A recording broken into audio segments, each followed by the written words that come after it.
Welcome to Deep Thinkers. Look down at your hand, spread the fingers wide and hold them there for a moment, in the dark, in the quiet, wherever you happen to be lying tonight. 5 fingers, 1 thumb, 4 fingers, the shape so ordinary you have never once questioned it. You have used that hand 1,000 times today without thinking, to turn a page, to lift a cup, to pull a blanket up against the cold. 5. It feels like the only number a hand could ever be. But it was not always 5. There was a time, long before there were hands to count with, when the creatures that would one day become us reached out into the world with 8 fingers on each limb. 8. And another reached out with 7. These were not mistakes. They were not deformities. They were the way things were in a world so old that the continents had not yet arranged themselves into the shapes you would recognize in shallow water under a sky whose air was thinner and stranger than the air you are breathing now. Your hand once had 8 fingers. And somewhere in the silence between then and now, 6 of those experiments were quietly set aside, and the number settled and locked and has never moved again. This is the story of that silence, and it is a strange one because for 15 million years, right at the moment our ancestors were learning the most important lesson any animal ever learned, they very nearly vanish from the rock entirely. Not gradually, not partially. They thin out and fade until the record of them grows so faint that for the better part of a century, scientists looking for them found almost nothing at all. We call it Romer's Gap. Tonight, slowly and without any hurry, we are going to walk down into that gap. We are going to stand at its edge and look at what lies just before it, and what crawls out the far side of it. And we are going to ask the question that has unsettled paleontologists for generations. For 15 million years, our own ancestors all but disappear. Were they gone, or were they simply not preserved? Nobody knows for certain. Nobody can agree on the cause. And nobody, until very recently, even knew how to begin looking for the answer. That is the gap. That is the hole in the story. And it sits exactly where the story should be at its loudest. Before we descend, let me ask you something gently, the way you might ask a question of someone half asleep beside you. Tell me where in the world you are listening from tonight. Which country, which city, which quiet room. I find it genuinely lovely to imagine the map of you scattered across the dark side of the planet, all of us awake and drifting together. Leave it in the comments if you feel moved to. And if you are new here, if this is your first slow night with us, you might consider subscribing so the next strange and quiet story can find its way to you when you need it. There, that is done. Now you can let go of the day. You do not need to remember any of the names I am about to say. You do not need to follow every turn. The story will hold itself together whether you stay awake for it or not, and you are allowed at any point to simply let yourself sink and not come back up. So, let us begin where the silence ends, by looking at what came just before it. The name first, because the name tells you something about how long this puzzle has been sitting unsolved. Romer's Gap is named for Alfred Sherwood Romer, an American paleontologist who lived from 1894 to 1973. He worked at Harvard, and across a long career, he became one of the great organizers of vertebrate paleontology, one of the people who took a sprawling, confusing pile of old bones and arranged them into something like a coherent family tree. He understood, perhaps better than almost anyone of his generation, where the early backboned animals came from and where they were going. And so it is a kind of quiet honor, and also a kind of quiet warning, that his name should be attached not to a discovery, but to an absence. To a place on the timeline where the bones he loved so much simply were not there. The gap was not always called by his name. The label came later, popularized by a British paleontologist named Jennifer Clack and the colleagues who worked alongside her as a way of pointing at this conspicuous, frustrating emptiness in the earliest part of the Carboniferous period and saying, "Here, this stretch, this is the problem we keep tripping over." Hold both of those names lightly in your mind as you fall asleep. Alfred Romer, who mapped the family of land animals. Jennifer Clack, who lived from 1947 to 2020.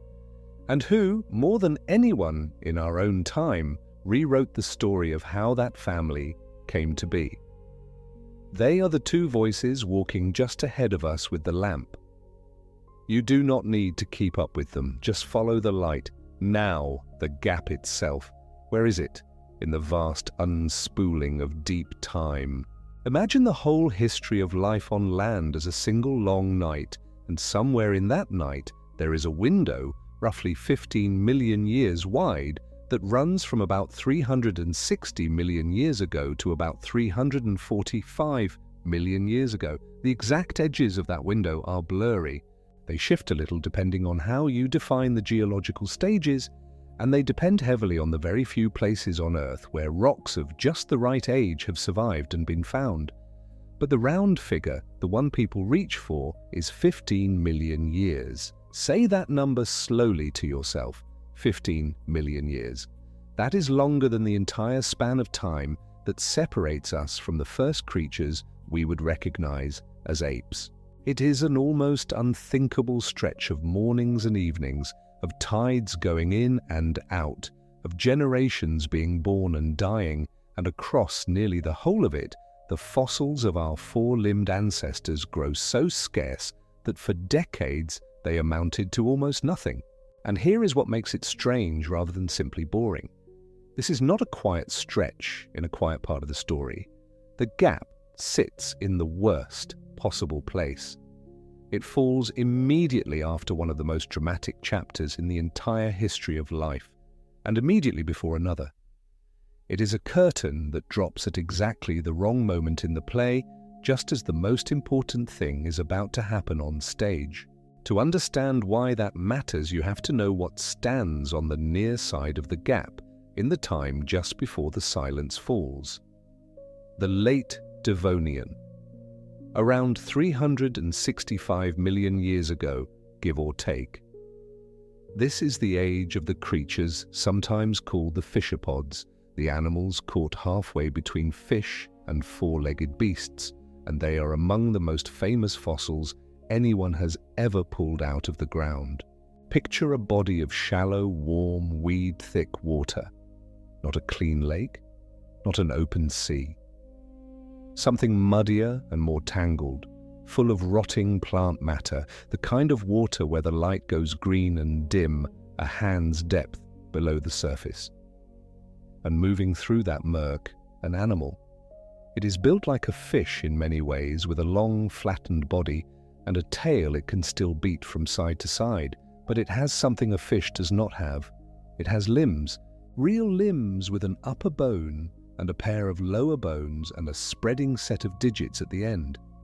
And if you could lift one of those limbs out of the water and count, you would find, on the animal we call Acanthostega, 8 fingers.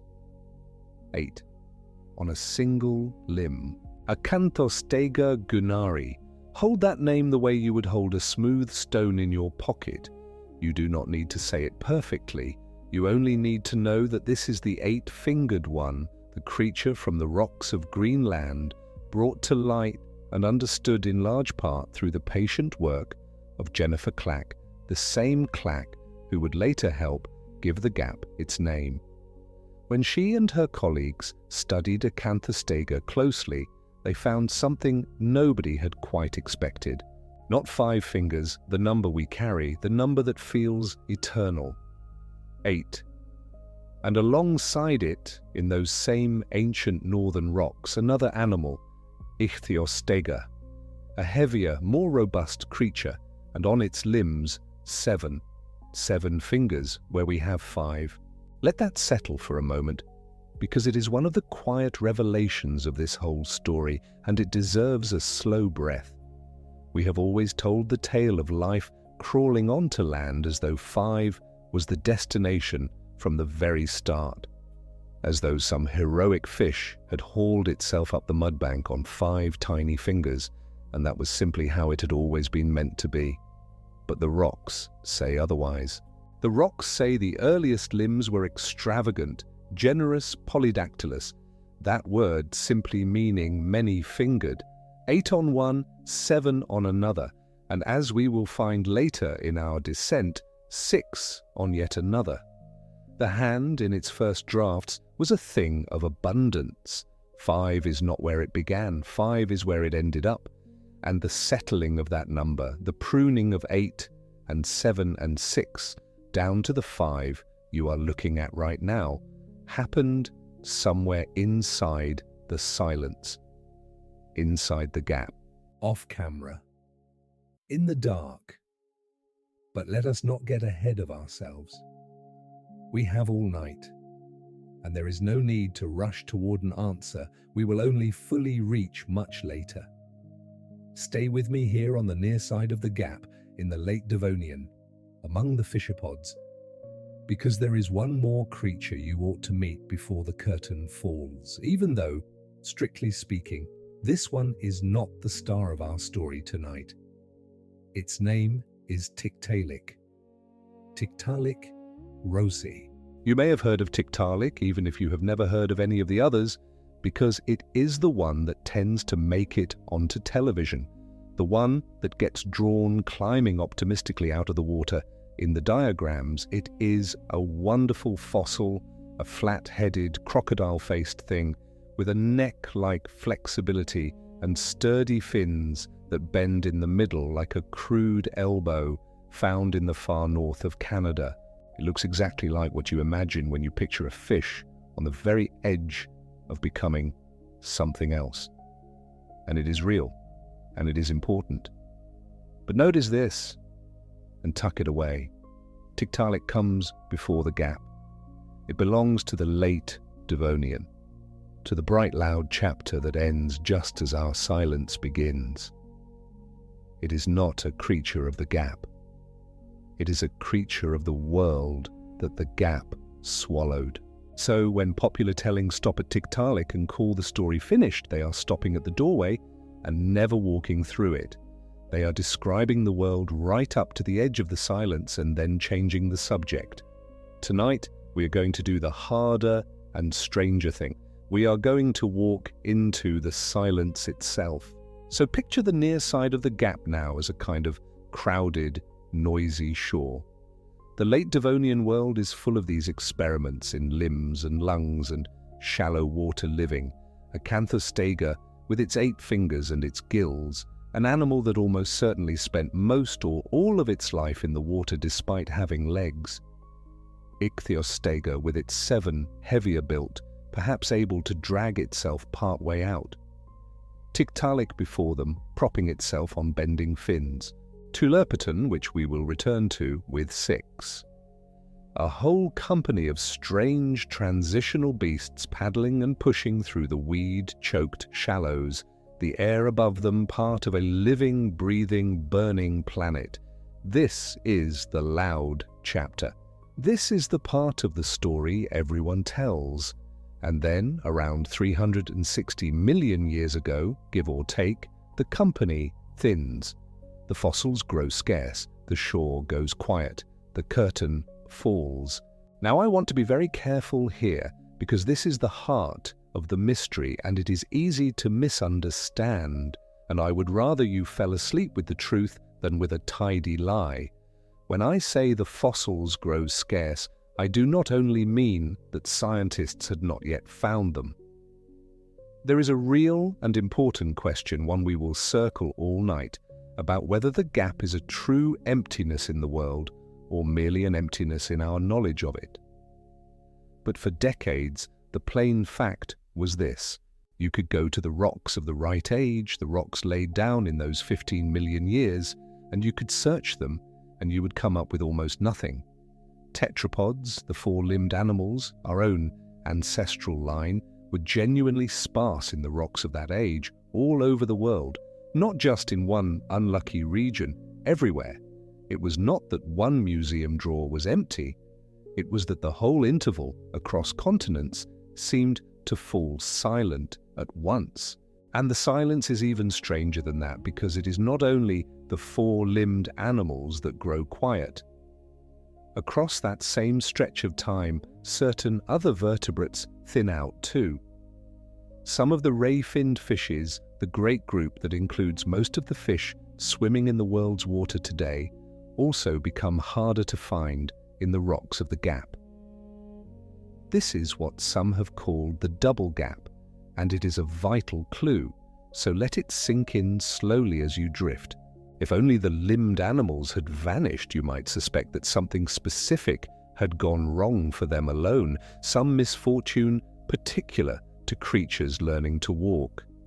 But the fishes vanished too. And fishes were not trying to walk. Fishes were doing what fishes had always done. So whatever silenced the record, whatever emptied those rocks, was probably not a problem with limbs or land or legs at all. It was something larger, something that reached across the whole community of backboned life and turned the volume down on all of it at once, something planetary. We will come, much later tonight, to what that something might have been. For now, simply hold the shape of the clue. The fishes disappear too. The cause is bigger than the gap. So this is the puzzle in its full and proper form, and I will lay it out for you slowly, the way you might lay out the pieces of a thing you intend to look at all night and never quite finish. Here, on the near side, the loud Devonian shore, full of 8-fingered and 7-fingered and 6-fingered experiments, full of fishapods and fishes and warm green water. Then a curtain. 15 million years of near silence, in which the fossils of our ancestors grow so faint that for the better part of a century they amounted to almost nothing, and in which the fishes too grow scarce. And then, on the far side, when the curtain lifts again, a different world. A world with 5-fingered animals in it. A world with animals whose feet point forward and bear their weight. Animals built to walk. Animals from which everything else will eventually come. Amphibians, reptiles, the long line that leads to dinosaurs and to birds and to the small furred things that lead in time to us. The hand you are holding up in the dark, the 5 fingers spread against the ceiling you cannot see, all of it traces back through that far side and into that silence, and out the other end of it. And so the question that has kept paleontologists awake, the question we are going to lie awake with tonight, ourselves, in the most pleasant possible way, is this: what happened in the gap? Because the most important transformation in the entire history of land life, the moment when fins became weight-bearing limbs, when many fingers became 5, when a body built for water was rebuilt for gravity, when a creature that breathed and moved in shallow swamps became a creature that could stand and walk and carry itself across dry ground. All of that, very nearly all of it, seems to have happened inside the silence, inside the part of the story where the rocks go quiet. The single most consequential act in the long history of land animals took place almost entirely off camera. It is as though you were handed a photo album of your own family's history, and you could see, in vivid clear photographs, your distant ancestors as they were before, and you could see in equally clear photographs your nearer ancestors as they became. But in between, at exactly the moment of the great change, the moment when everything that matters was decided, there were 15 million years of blank pages, torn out perhaps, or never taken, or taken and lost. You can see who they were. You can see who they became. You cannot see them becoming it. That is Romer's gap. That is the hole in evolution's story. And I want to be honest with you here at the start about what kind of hole it is, because the phrase, the hole in evolution's story, can be misunderstood and even twisted, and I do not want you carrying any confusion with you down into sleep. This is not a flaw in the idea of evolution. It is not a missing link in the sense that some people mean it, a triumphant gotcha, a crack in the whole edifice. It is something far more interesting and far more human than that. It is a gap in the data, a genuine, specific, well-bounded stretch of time where the evidence is thin for reasons that are themselves a fascinating scientific puzzle. The before is solid, the after is solid, the bridge between them is faint. And the work of the last few decades, the work of Jennifer Clack and the people who came after her, has not been to defend the bridge against doubters. It has been patiently, fossil by fossil, to walk out onto the bridge and find the pieces of it that were there all along, hidden, waiting, unrecognized. The gap, as we will see when the night is much older, is shrinking. The blank pages are slowly being filled in. That is the satisfying secret at the bottom of all this, and I will not make you wait until then to know that it is coming. The silence is real, but it is not permanent. And it is not a hole in the truth. It is only a hole in our seeing. Still, tonight, we are going to honor the silence before we resolve it. We are going to sit in it. Because there is something genuinely moving about it, something worth feeling before we explain it away. For 15 million years, the ancestors of every animal that has ever walked or run or flown or crawled on the surface of this planet were doing the quiet, slow, unglamorous work of remaking their own bodies, and almost no trace of it survives. They were trading 8 fingers for 5. They were rotating their limbs from the splayed paddling posture of the fishapod, sticking out sideways like the oars of a boat, into a posture tucked beneath the body where a leg could press down against the ground and hold a weight up against the pull of the earth. They were strengthening their spines into something that could resist gravity instead of merely flexing through water. They were fastening the pelvis to the backbone so that the push of a hind leg could actually move the whole animal forward over solid ground. They were growing a neck, an astonishing thing in itself, because a fish has no neck. In a fish, the skull is bolted directly to the shoulder girdle, fused, immovable, so that the whole front of the animal turns as one piece. And somewhere in the silence, that bolt came loose, and the head learned to move on its own, to turn and dip and lift, independently of the body, the way your own head is turning now, perhaps, against the pillow. All of that. All of those changes, each one of them a small revolution in the architecture of a living thing, happened in the dark of the gap. We will trace each change in its turn through the long night ahead, slowly, one bone at a time, the upper bone, and then the 2 lower bones, and then the wrist, and then the fingers, the pattern that is still hidden inside your own arm as you lie there. We will look at why the limbs may have been invented underwater for pushing through the weeds long before they were ever used for walking. We will look at why 5 fingers, once settled upon, locked so firmly that no land animal has ever cleanly grown a true 6th one since, not in 345 million years of trying. We will look at the great catastrophe that may have emptied the world just as the gap began, a violent reset at the boundary between the Devonian and the Carboniferous. We will look at the eerie possibility that the very air of the planet grew so thin in oxygen during those years that a fire could barely catch, and at the strange, beautiful way we can test that idea by hunting for the ghost of ancient flame, the charcoal left behind in the rock, or rather the charcoal that is mysteriously not left behind. And we will meet, at last, on the far side of the silence, the first creature whose feet finally pointed forward, a Scottish animal that was once mistaken for a fish, the one that took, in a very real and literal sense, the first step out of the gap. But none of that tonight. Not yet.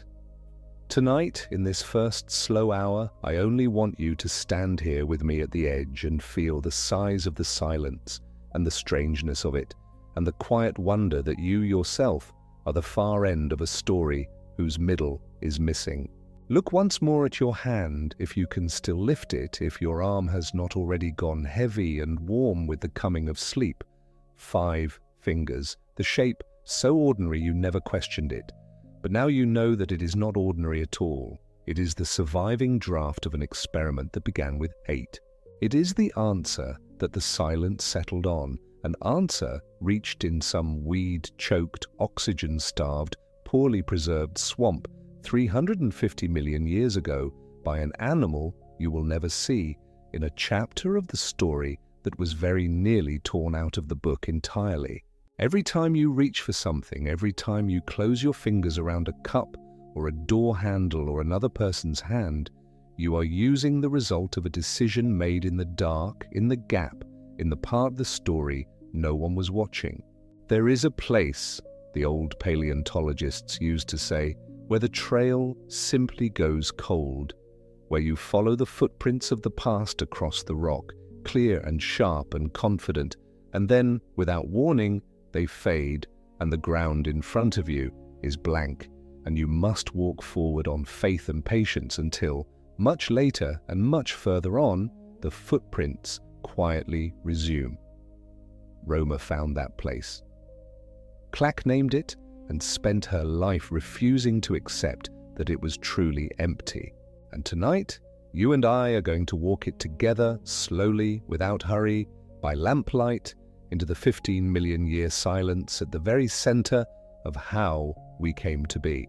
So settle in, let your hand fall if it has not already. Let the question hang in the dark above you, unanswered for now, the way the best question should be when you are drifting towards sleep. For 15 million years, our own ancestors all but vanished from the rock. Were they gone? Or were they only unseen, waiting in the stone, in poorly preserved swamps under a thin and quiet sky, for someone, someday, to finally learn how to look? Nobody knew for the longest time, and the not knowing, strangely, is the most comfortable place in the world to lie down and rest, because the answer is coming. It is slow and it is partial, and it is being assembled even now, fossil by fossil, in the cold rocks of Scotland and Greenland and the far Canadian north, but it is coming, and you do not have to stay awake to receive it. Let us go down into the gap now, together, one careful step at a time, and see what the silence has been keeping from us all this while.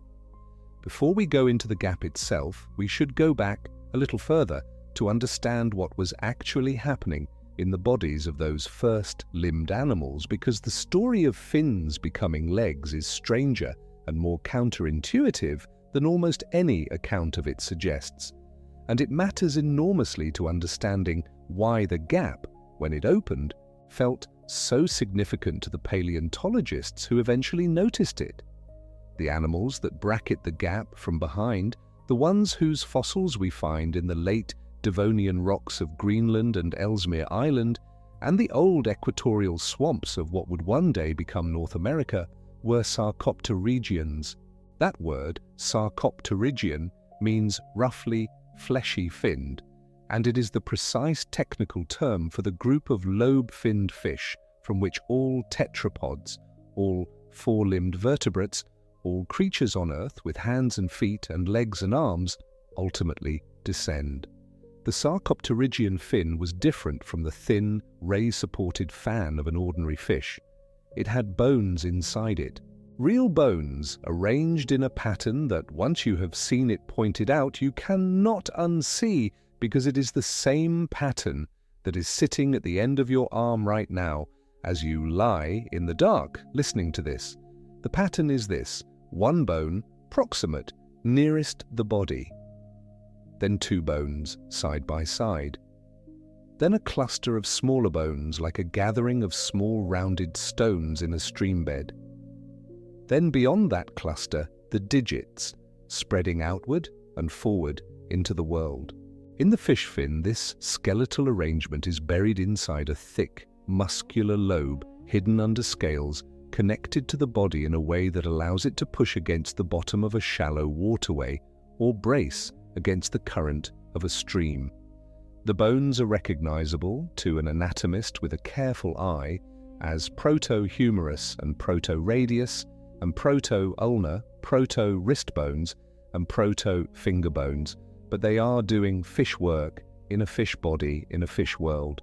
The transformation from that buried, scaled, water-adapted arrangement to what you carry in your sleeve right now required millions of years and a set of changes that were, in the beginning, not at all about walking on land. This is the point that Jennifer Clack spent decades making patiently and with meticulous fossil evidence against a received story that had seemed, for a long time, almost too tidy to question. The received story was a good one, vivid and easy to teach. In it, our fish ancestors, crowded or desperate or simply adventurous, dragged themselves from the water and onto the shore, and the limbs that had evolved for pushing against a riverbed became the legs that first carried vertebrate life onto dry land. It is a heroic image, the first amphibious pioneer hauling itself into sunlight and unfamiliar air, and it has illustrated countless textbooks and museum displays and popular accounts of the history of life. Clack's work on Acanthostega gunnari, the eight-fingered creature from Greenland whose fossils she and her colleagues excavated and prepared with extraordinary care, turned the heroic image inside out. Acanthostega had limbs, real tetrapod limbs with all four of them, and with genuine digits at the end of each one, 8 digits on the forelimbs, a number that shocked the field when it was announced, because nobody had expected anything other than 5. But Acanthostega's limbs, fully formed and clearly homologous to the limbs of all later tetrapods, were almost certainly not used for walking on land. The skull tells part of the story, the gill anatomy tells another part. The proportions of the limbs themselves, wide and paddle-like, the digits spreading more like the fronds of a water plant than the fingers of an animal pressing down into hard earth, all of it points toward a creature that spent most or all of its life in the water, using those extraordinary limbs not to walk on a shoreline, but to move through dense aquatic vegetation, to push among roots and stems in the oxygen-poor shallows of a late-Devonian river delta. Think about wading through a thick growth of water reeds, the way you have to push with your whole arm and shoulder to get through, not lifting your foot from the bottom and swinging it forward in the arc of a walking step, but pressing, bracing, levering against stems and the soft mud of the bottom. This is the work Acanthostega's limbs may have been doing, propulsive work in a cluttered, shallow, weedy, aquatic environment where the ability to push and brace and reorient was more useful than any streamlined swimming motion, and where the digits were a kind of spread anchor, a way of getting purchase on soft substrates, on the tangled mat of plant material and silt that characterized those ancient tropical swamps. Digits came before land. That is the phrase that captures the reversal most cleanly. The hands and feet that were eventually going to carry the first tetrapods onto dry ground did not evolve because those animals needed to walk on dry ground. They evolved because those animals needed to move more effectively through a complicated, three-dimensional, densely vegetated aquatic world. The digits were already there, waiting, already assembled and functional when the environment eventually demanded a different use for them. This matters because it changes the whole frame of what the gap means. The gap does not fall in the middle of a single dramatic conquest. It falls in the middle of a much longer, much more complicated, much more gradual process of adjustment, a process in which bodies were slowly, incrementally, across millions of years, becoming better suited to life in the zone where water and land meet, where neither fully applies, where an animal that can push off from the bottom and breathe air when the water grows too thin and haul itself into a patch of sunlit shallows to warm itself, is an animal with many more options than the one before it. Acanthostega was somewhere in the middle of that process, not at its beginning and not at its end. Its 8-fingered paddle-like limbs, its fish-like gills, its fully formed tetrapod skeleton are the snapshot of an evolutionary moment, an animal that had already gone a very long way from the ancestral Tournaisian fin, but had not yet arrived at the fully weight-bearing, air-breathing, ground-walking body that would appear much later in the post-gap record.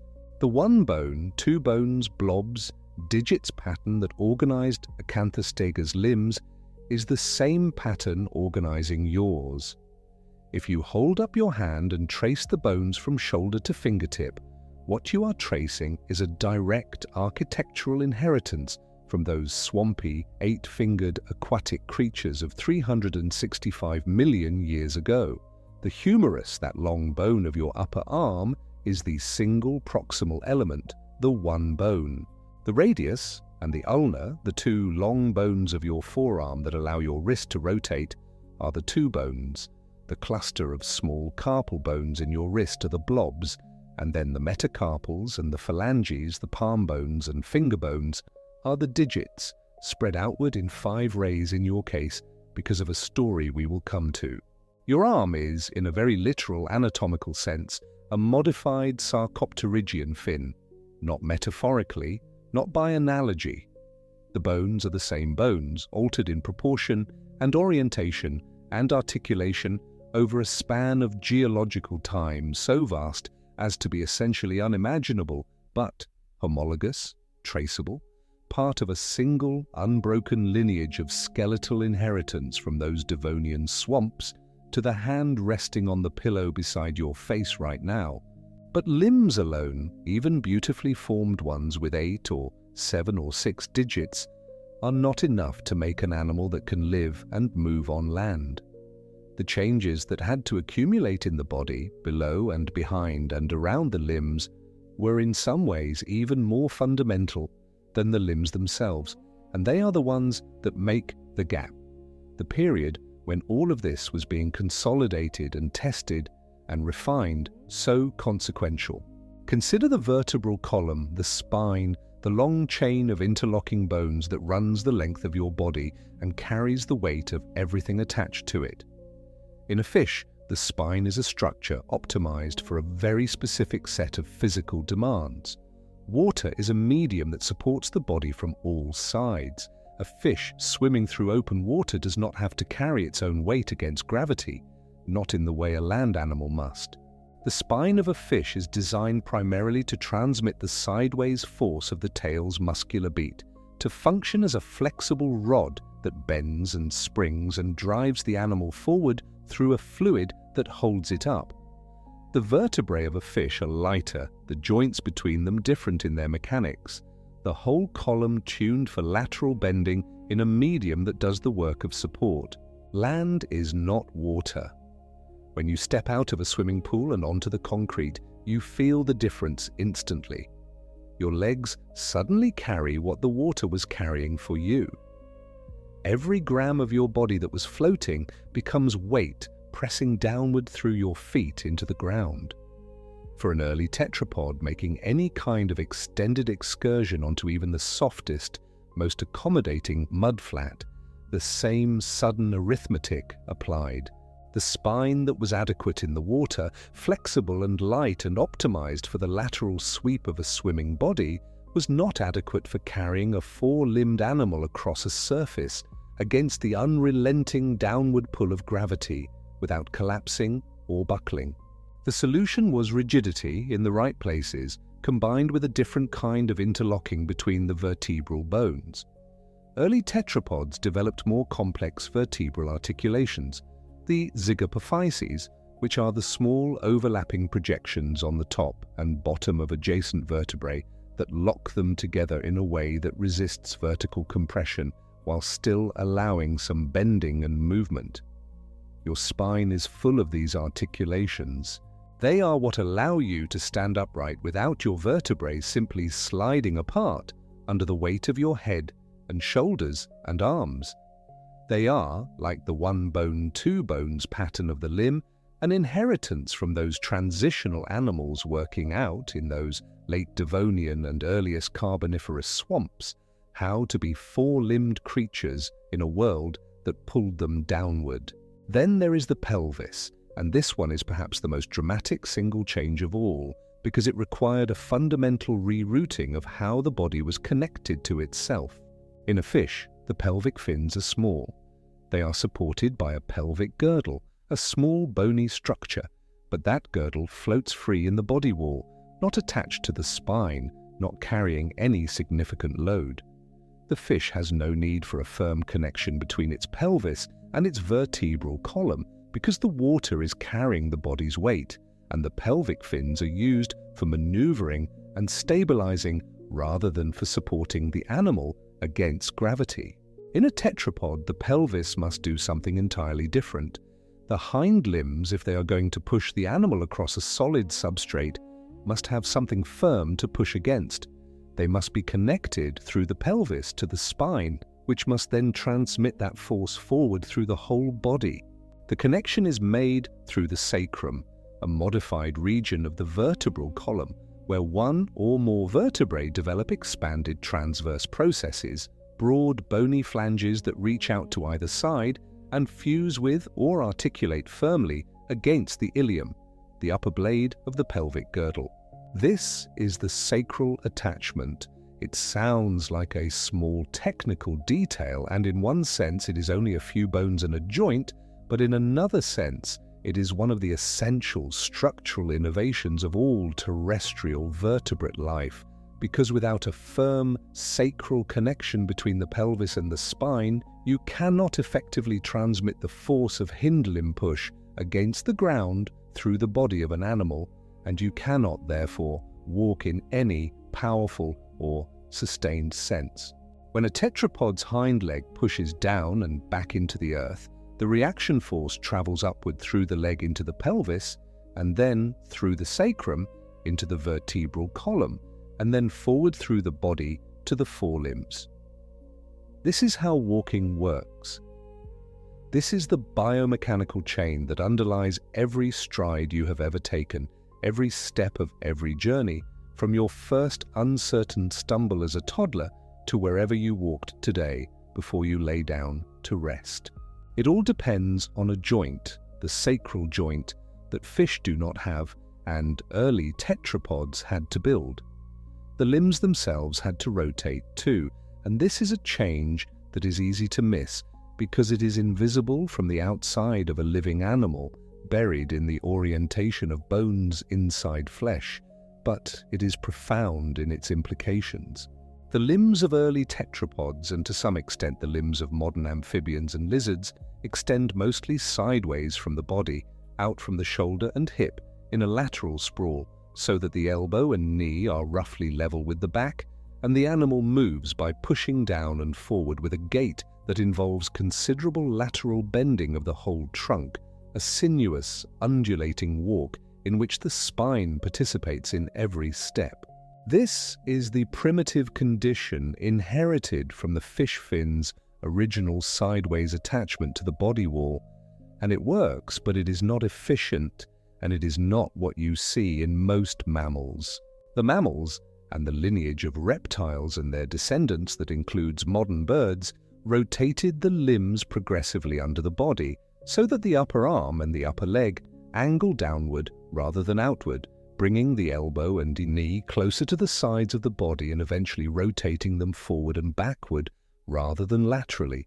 The limbs in this configuration act more like pillars directly under the weight of the body, more efficient for sustained, fast, endurance-based locomotion, better suited to carrying large bodies over long distances.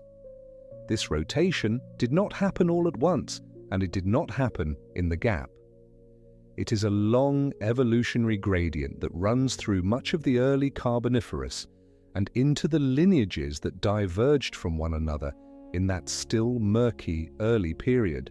But the process of rotating, of reorganizing the relationship between the limb and the body axis was underway in the gap, carried forward in the bodies of animals we mostly cannot see, in rocks that did not preserve them, in swamps and river margins and coastal mudflats whose sediments either did not form or did not last, through the hundreds of millions of years between then and the present.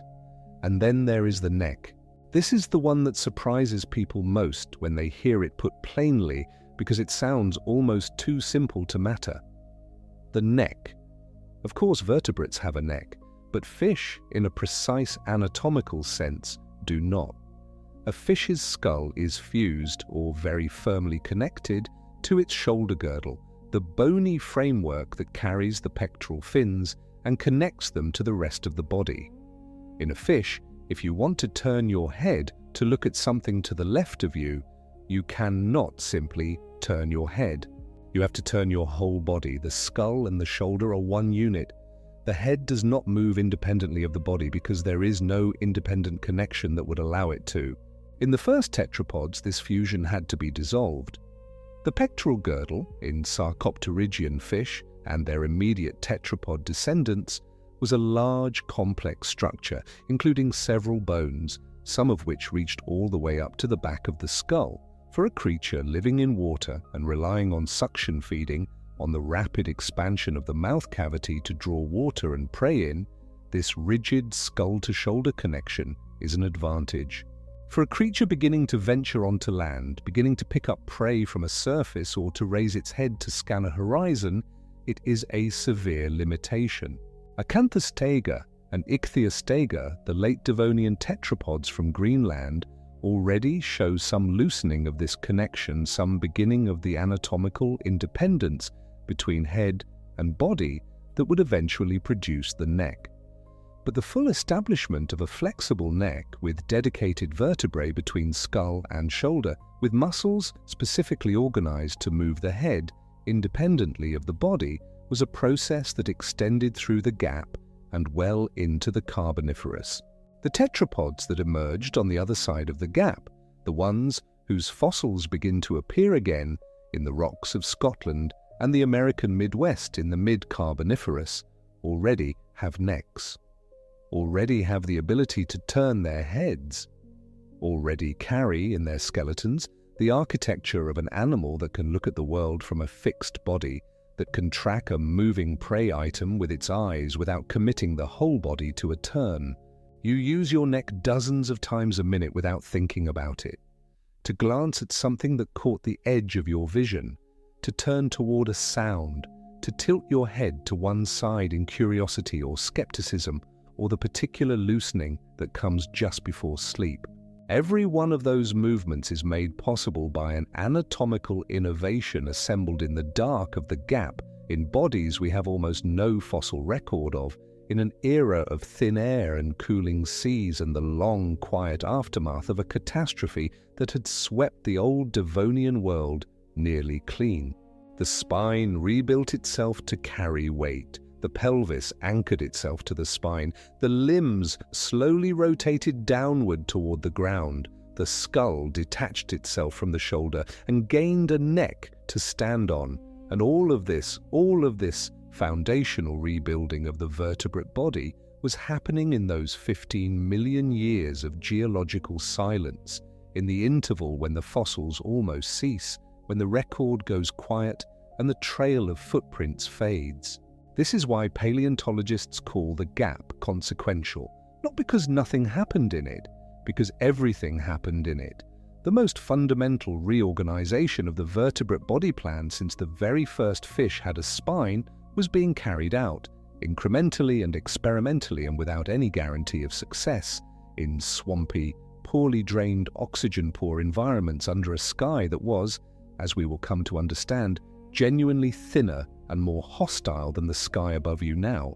The animals doing all of this rebuilding were small, probably, smaller than their Devonian predecessors in many cases. There is a pattern in biology, observed after extinction events and environmental crashes, that the survivors tend to be reduced in body size, at least initially, as if the catastrophe had reset the sizing dial, and the lineages that persisted were the ones that could get by on very little. The Lilliput effect, as it is sometimes called, after the island of improbably small people in Jonathan Swift's old satire. Small bodies need fewer resources. Small bodies can survive on thinly oxygenated air more easily than large ones, because a small body's oxygen demand is lower and a simple lung and skin breathing system can just about meet it, where the same system in a larger animal would fail. The early Carboniferous may have been a time of Lilliput tetrapods scattered across the margins of shallow water bodies in a world recovering from catastrophe, small and persistent, and largely invisible to the future geologists who would come looking for them. They left almost no trace in the rock, or the trace they left was not the kind of trace that lasts, or was not preserved in the right environments, or was preserved and then destroyed by the long geological processes of burial and uplift and erosion that operate indifferently and continuously on every rock formation that has ever existed. The gap is not simply an absence in our collections, it is an absence in the rock itself, or nearly so. The formations that should contain those early Carboniferous tetrapods are either absent, or too altered, or too sparsely distributed, or too poorly sampled to give us more than the barest whisper of what was happening in those bodies, in those swamps, in that thin-aired world. But the bodies were there. The lineages were there. The evidence for this is in the animals that appear on the other side of the gap, rebuilt and recognizable and more terrestrially capable than anything before them, having done the work of reorganization that the gap demanded, having come through the quiet and the darkness and the catastrophe with new spines and new sacral connections and new necks and new feet, ready to inherit a Carboniferous world that was about to become, very quickly, very densely, and very surprisingly, alive. Somewhere in the earliest part of that recovery, in rocks that are roughly 348 to 350 million years old, in a formation from what is now the Dumbarton area of Scotland, a creature died and was preserved in a way that allowed it eventually to be found and then misidentified because the first description of the bones classified them as belonging to a fish, which is a reasonable mistake to make when you are looking at fragmentary material from an interval when the boundary between fish and tetrapod is itself blurry and poorly understood, and then reinterpreted decades later as what it actually was. One of the earliest known, best described tetrapods from after the gap, an animal that had already, in its feet, made a decision that Acanthostega had not quite made, or not made in the same clear way. Its feet faced forward. This sounds almost too small a thing to carry the weight placed on it. But the orientation of the foot, the direction in which the digits point relative to the body's axis of movement, is the functional signature of an animal that is walking on land rather than paddling in water. In Acanthostega, the limbs are wide and paddle-like, the digits spreading laterally, the whole arrangement suggesting something that braces and pushes in 3 dimensions through a water column rather than something that steps and bears weight on a flat surface.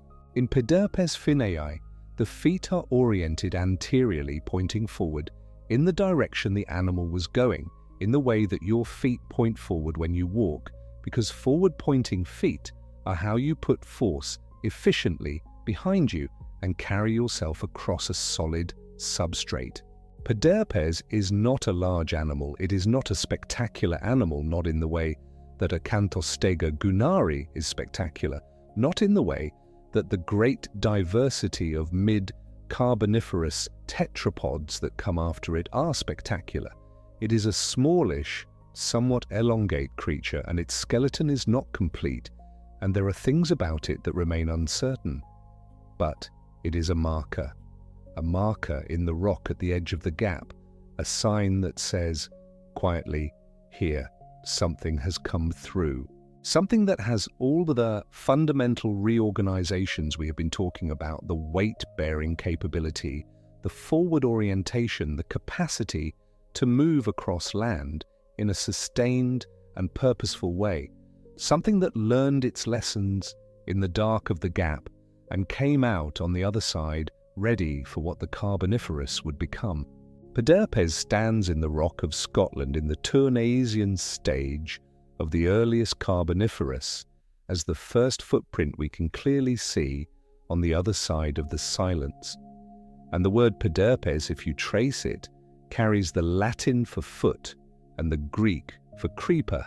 Pes and herpeton, the foot creeper, named for what it did, the thing that the gap had spent 15 million years preparing it to do, to creep forward on weight-bearing feet across the surface of a world that was, slowly and with difficulty, and through catastrophe and thin air and a deep biological silence, becoming the world that would eventually produce everything that walks on it today. And to understand why those feet work the way they do and why that body could carry itself in a way that Acanthostegas could not, you have to go back further, back to before the gap, back to the mechanics of what a fin actually is, and what had to change inside it before it could become something that bears weight. The Sarcopterygians, the lobe-finned fishes from which all tetrapods descend, had fins that were already different from the flat, ray-supported paddles of most other fish.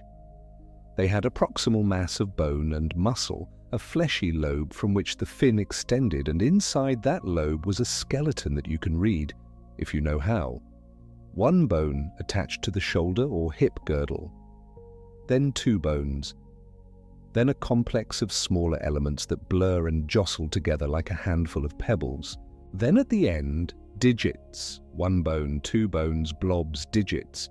The humerus, the radius and ulna, the wrist elements, the fingers, the femur, the tibia and fibula, the ankle elements, the toes. This is not a rough approximation, not a poetic gloss on something more complicated. It is literally what is there, in the fossils, in the developmental biology, in your own arm right now, as you lie here listening. Hold out your hand in the dark and trace it upward, the fingers folding back to the wrist, the two bones of the forearm running side by side, then the single long bone of the upper arm meeting the shoulder. That is the lobe fin. That is the Sarcopterygian pattern, 380 million years old, carried forward through every catastrophe, through the gap, through everything, and sitting at the end of your arm in the dark.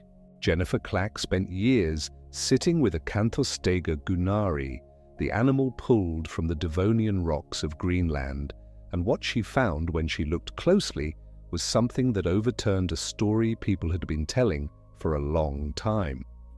The old account went like this: fins became legs because an animal needed to haul itself out of a shrinking pool. The Devonian was a time of seasonal drought, the account said. Oxygen-poor water. Fish that could hump themselves across dry land to reach the next pond would survive. Fish that could not would not. The limb was a solution to a terrestrial crisis. Clack's Acanthostega did not support that story. When she reconstructed the animal in detail, she found limbs that were not built for land. The wrist and ankle elements were too loosely organized, too flexible, too poorly reinforced for true weight-bearing. The shoulder girdle, in Acanthostega at least, still retained its fish-like configuration in key respects. And, crucially, the gills were still present and functional. Acanthostega gunnari almost certainly could not have walked on land, or not for long, and not in any sustained way. It was an aquatic animal with limbs, which means the limbs were not invented for land, they were invented for water.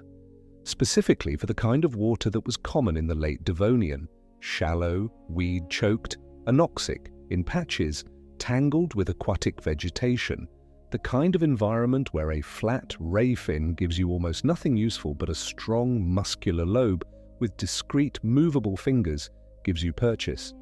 You could push off the bottom, you could grip vegetation, you could hold your position in a current, you could prop your head above the surface to breathe air when the water around you had too little oxygen to sustain you through gills alone. The limb was an aquatic tool, digits before land. This is Clack's reinterpretation, and it is one of the more quietly radical shifts in how we understand our own deep history. We did not grow legs to escape the water. We grew legs inside the water for water reasons, and those legs were then available when, eventually, for reasons we are still working out, some lineages moved more fully onto land. The land was a secondary application. The digits came first, and the digits came wet. And there were more digits to begin with than you have now. Acanthostega had 8 on each limb. Ichthyostega had 7 on its hind foot. Tulipaton, another Devonian tetrapod known from fragmentary material, had 6. Evolution was not conservative at the start. It was experimenting, running variants, trying different numbers, and the number that eventually won, the number that became fixed in the lineage that gave rise to every land vertebrate alive today, was 5. But 5 was not the beginning. 5 was a later settlement, a number that got locked in somewhere around or after the gap and has not meaningfully changed since. There is a reason it has not changed. The development of the limb in vertebrate embryos is controlled in part by a particular class of regulatory genes, Hox genes, which pattern the body along its length and organize the growth of structures like the hand. The way these genes operate in the developing limb creates a situation in which 5, or fewer, is the stable outcome of the patterning system as it became fixed in the early tetrapod lineage. Animals have occasionally modified this, the panda's apparent extra thumb, certain salamanders with apparent extra elements, but these are modifications of existing bones, duplications, expansions of cartilage, not true regrowths of a 6th autonomous digit. No living tetrapod has cleanly re-evolved a new finger.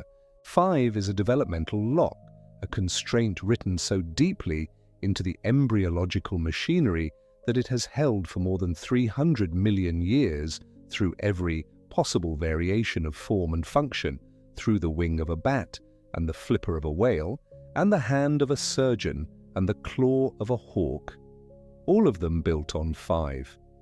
But the body changes needed for land were not confined to the limb itself. The limb is only the most visible part of a much deeper reorganization, and the reorganization that had to happen beneath the skin, within the architecture of the body itself, was in some ways more consequential than the fingers at the tips of the hand. Think of what it means to be a fish. The skull of a fish is locked to the shoulder girdle, the bony framework that supports the fins. The head cannot turn. The head cannot lift or dip independently of the rest of the body. If a fish wants to look at something to its left, the whole fish turns left. There is no neck in any meaningful sense, no pivot between head and body, no independent swivel of the skull on the vertebral column. The fish is, in this way, a single unit, a coherent flowing thing, beautifully streamlined for a medium that supports the whole body equally in all directions, where there is no need to raise the head, no need to scan a horizon, no need to do anything with the skull except hold the jaws and the gills and let the water flow through. The early tetrapods had to take that locked, continuous, skull-to-shoulder unit and introduce a gap into it, and that gap became the neck. A small thing in terms of anatomy, a modest rearrangement of bones and soft tissue, and yet one of the most consequential structural changes in the history of vertebrate life. Because a neck meant that the head could move while the body stayed still. And a head that could move while the body stayed still could look for prey without revealing the whole body to the prey. It could turn toward sound, toward movement, toward the edge of a swamp where something might be crossing. It could drink while the forelimbs braced against the ground. It could eventually become the instrument of a whole range of behaviors that fish simply cannot perform. This is the kind of change Romer's gap holds inside its silence. Not just the external count of fingers, not just the particular angle at which a foot was set against the mud, but the slow anatomical rebuilding of an animal plan, bone by bone, joint by joint, constraint by constraint. The vertebral column itself had to change. In a fish, the spine is beautifully adapted to lateral bending, to the side-to-side sweep of the body that drives the tail through the water. The vertebrae interlock and move in a particular way that permits that sinuous motion. On land, the same lateral flexibility becomes a liability rather than an asset. Gravity pulls the body downward, and a flexible spine that bends easily from side to side is not well suited to resisting that downward pull along its length. The early terrestrial tetrapods, or the ones that were becoming terrestrial, developed vertebrae that interlocked more firmly in ways that resisted the sagging of the body under gravity, that transferred weight rather than simply permitting motion. And the connection of the hips to the spine. In fish, the pelvis is a small, floating structure loosely embedded in muscle, with no firm, bony connection to the vertebral column. It does not need one. The water bears the weight. But the moment a creature starts to put its weight on limbs that are connected to the pelvis has to be anchored somewhere solid, somewhere that can receive that weight and distribute it. It had to fuse to the spine to develop a sacral connection, a point of firm, bony union between the hip bones and a particular set of modified vertebrae, the sacrum. Your sacrum is still there at the base of your spine, the curved bone that connects your pelvis to your vertebral column, and it is doing, in you, exactly what it was doing in those early terrestrial tetrapods, bracing the hip girdle against the column that carries the weight of your whole body above. It is a very old engineering solution to a very specific mechanical problem, and then the limbs themselves had to rotate. In the earliest tetrapods, the limbs sprawled outward from the body.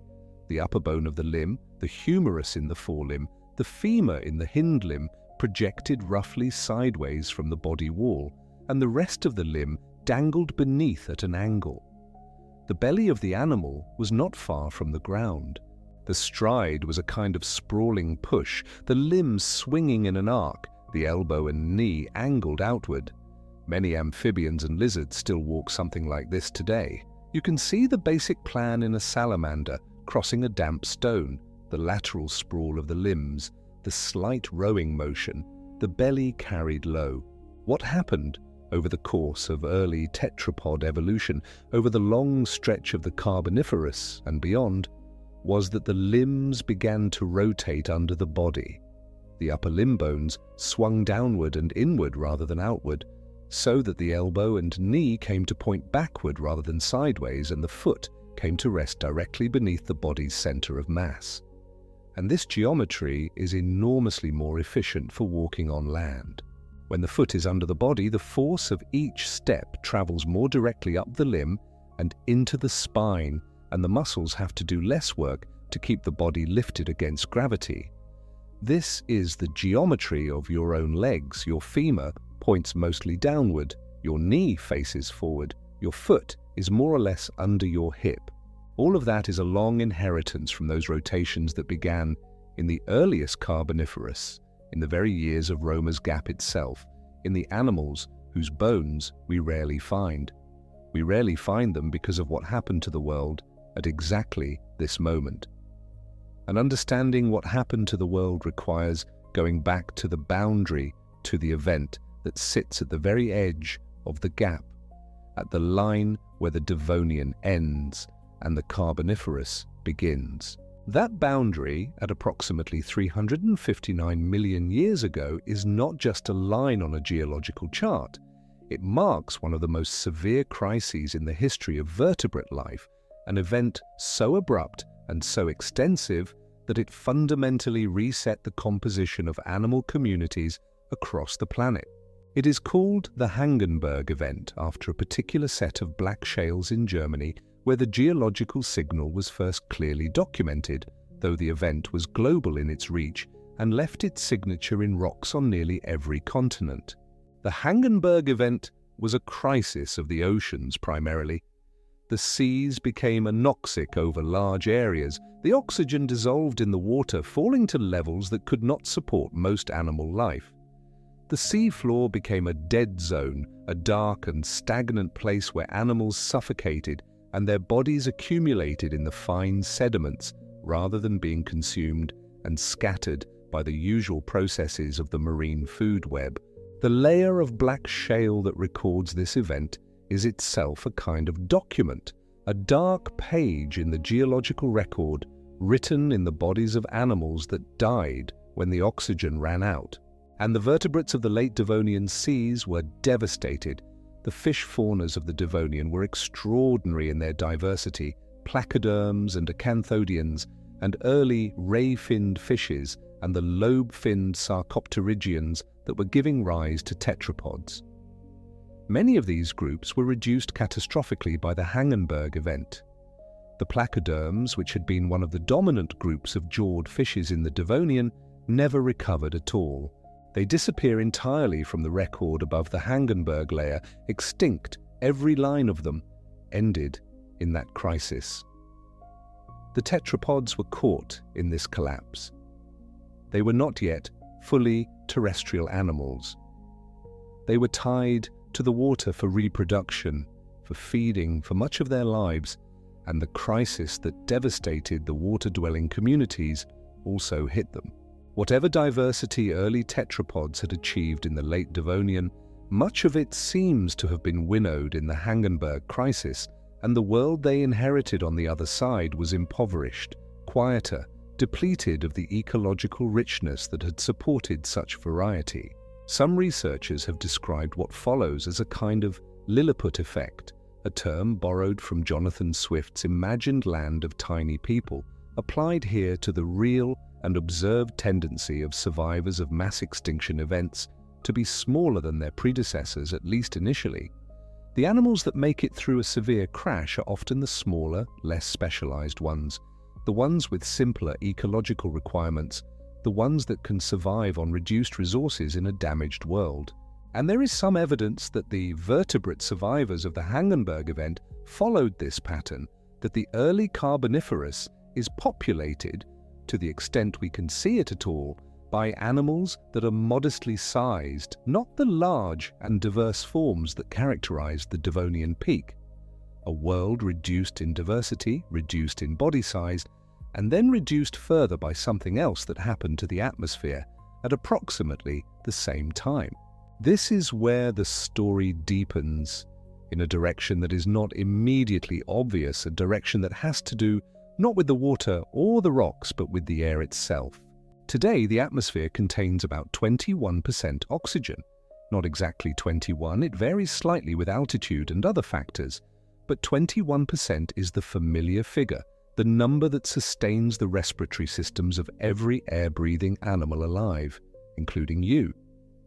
If you have ever been at high altitude, above 3,000 meters or so, you will have felt what happens when the effective concentration of oxygen drops even slightly. The air feels thin. Breathing feels like more work. Sustained effort becomes harder. The body can adapt over time, producing more red blood cells, becoming more efficient at extracting what is there, but it takes time, and in the interim, the shortfall is felt. Now imagine an atmosphere with significantly less than 21% oxygen.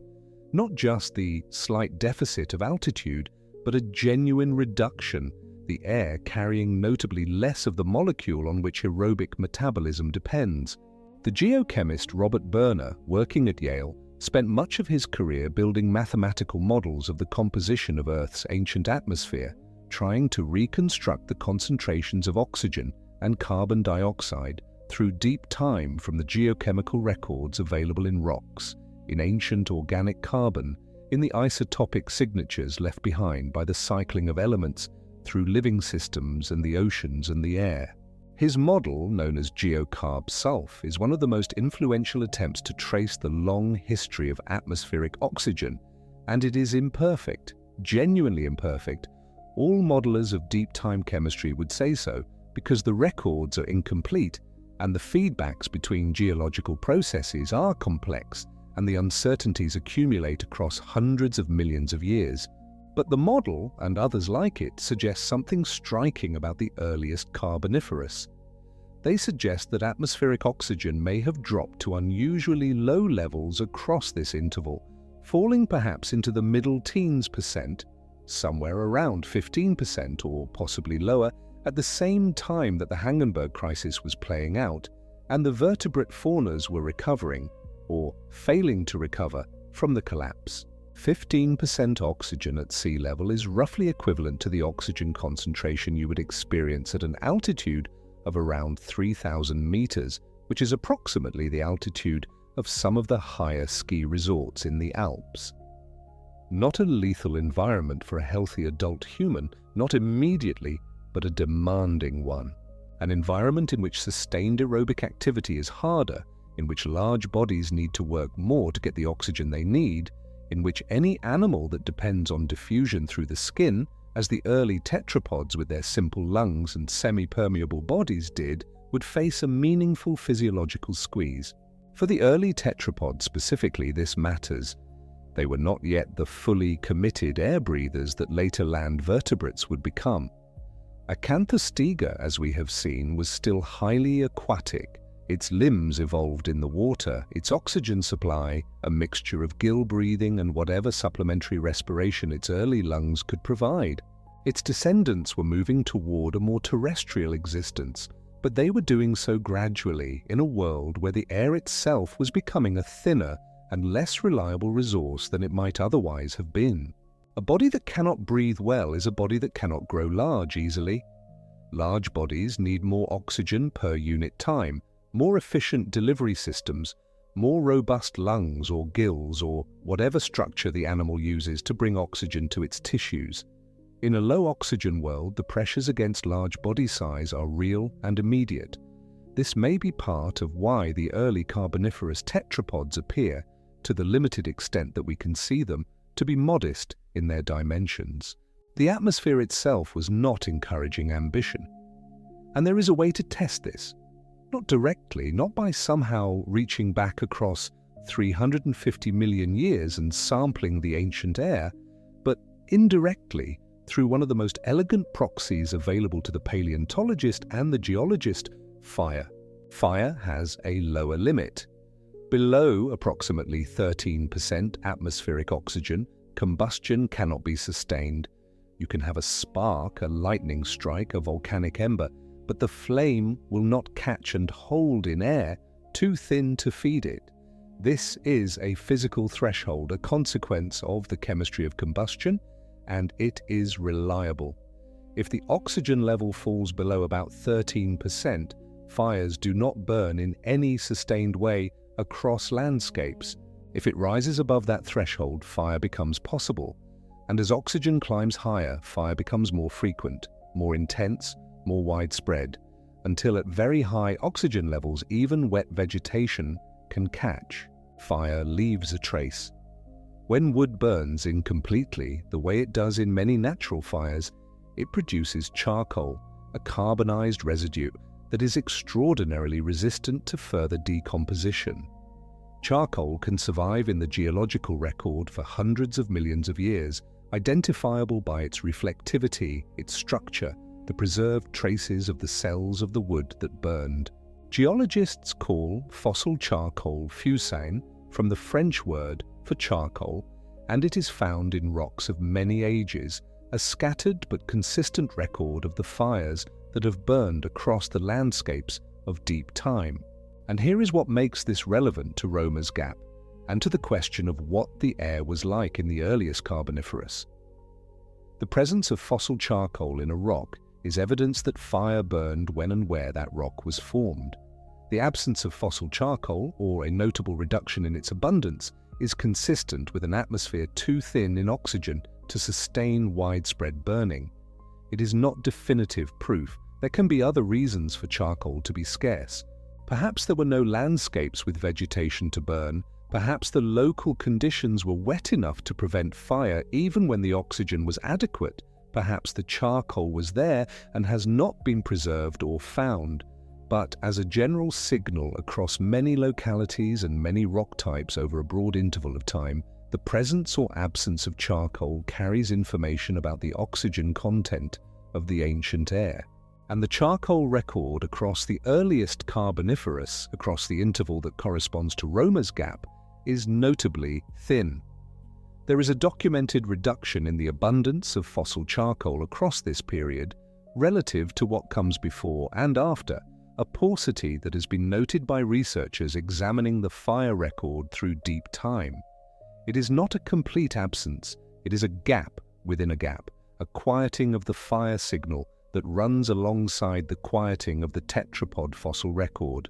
And then when the oxygen begins to recover, when the atmospheric models suggest that the concentration of oxygen climbed back toward more robust levels as the Carboniferous progressed, the charcoal returns. The fire signal strengthens, and, broadly, so does the tetrapod record. The two recoveries are not perfectly synchronized, the data are too incomplete for that kind of precision, but the broad pattern is there, a triple quiet, the vertebrate fossils sparse, the charcoal sparse, the oxygen models suggesting a trough, and then all three recovering together as the Carboniferous deepens toward the extraordinary coal forest world that would eventually give the period its name. The coal forests of the later Carboniferous were, in a sense, the eventual consequence of what was happening in the thin, quiet, impoverished aftermath of the Hangenberg crisis. The plants that would fall and accumulate and compress over millions of years into the coal seams that fired the Industrial Revolution were already beginning their great proliferation, colonizing the land surfaces that the Hangenberg crisis had in some ways cleared for them, and their photosynthesis was the engine that would eventually push atmospheric oxygen back up, eventually all the way to levels far above today's 21% in the later Carboniferous, high enough for insects to grow to sizes that seem impossible today, dragonflies with wingspans of 70 centimeters, scorpions and millipedes at scales that the body resists imagining. But that is later.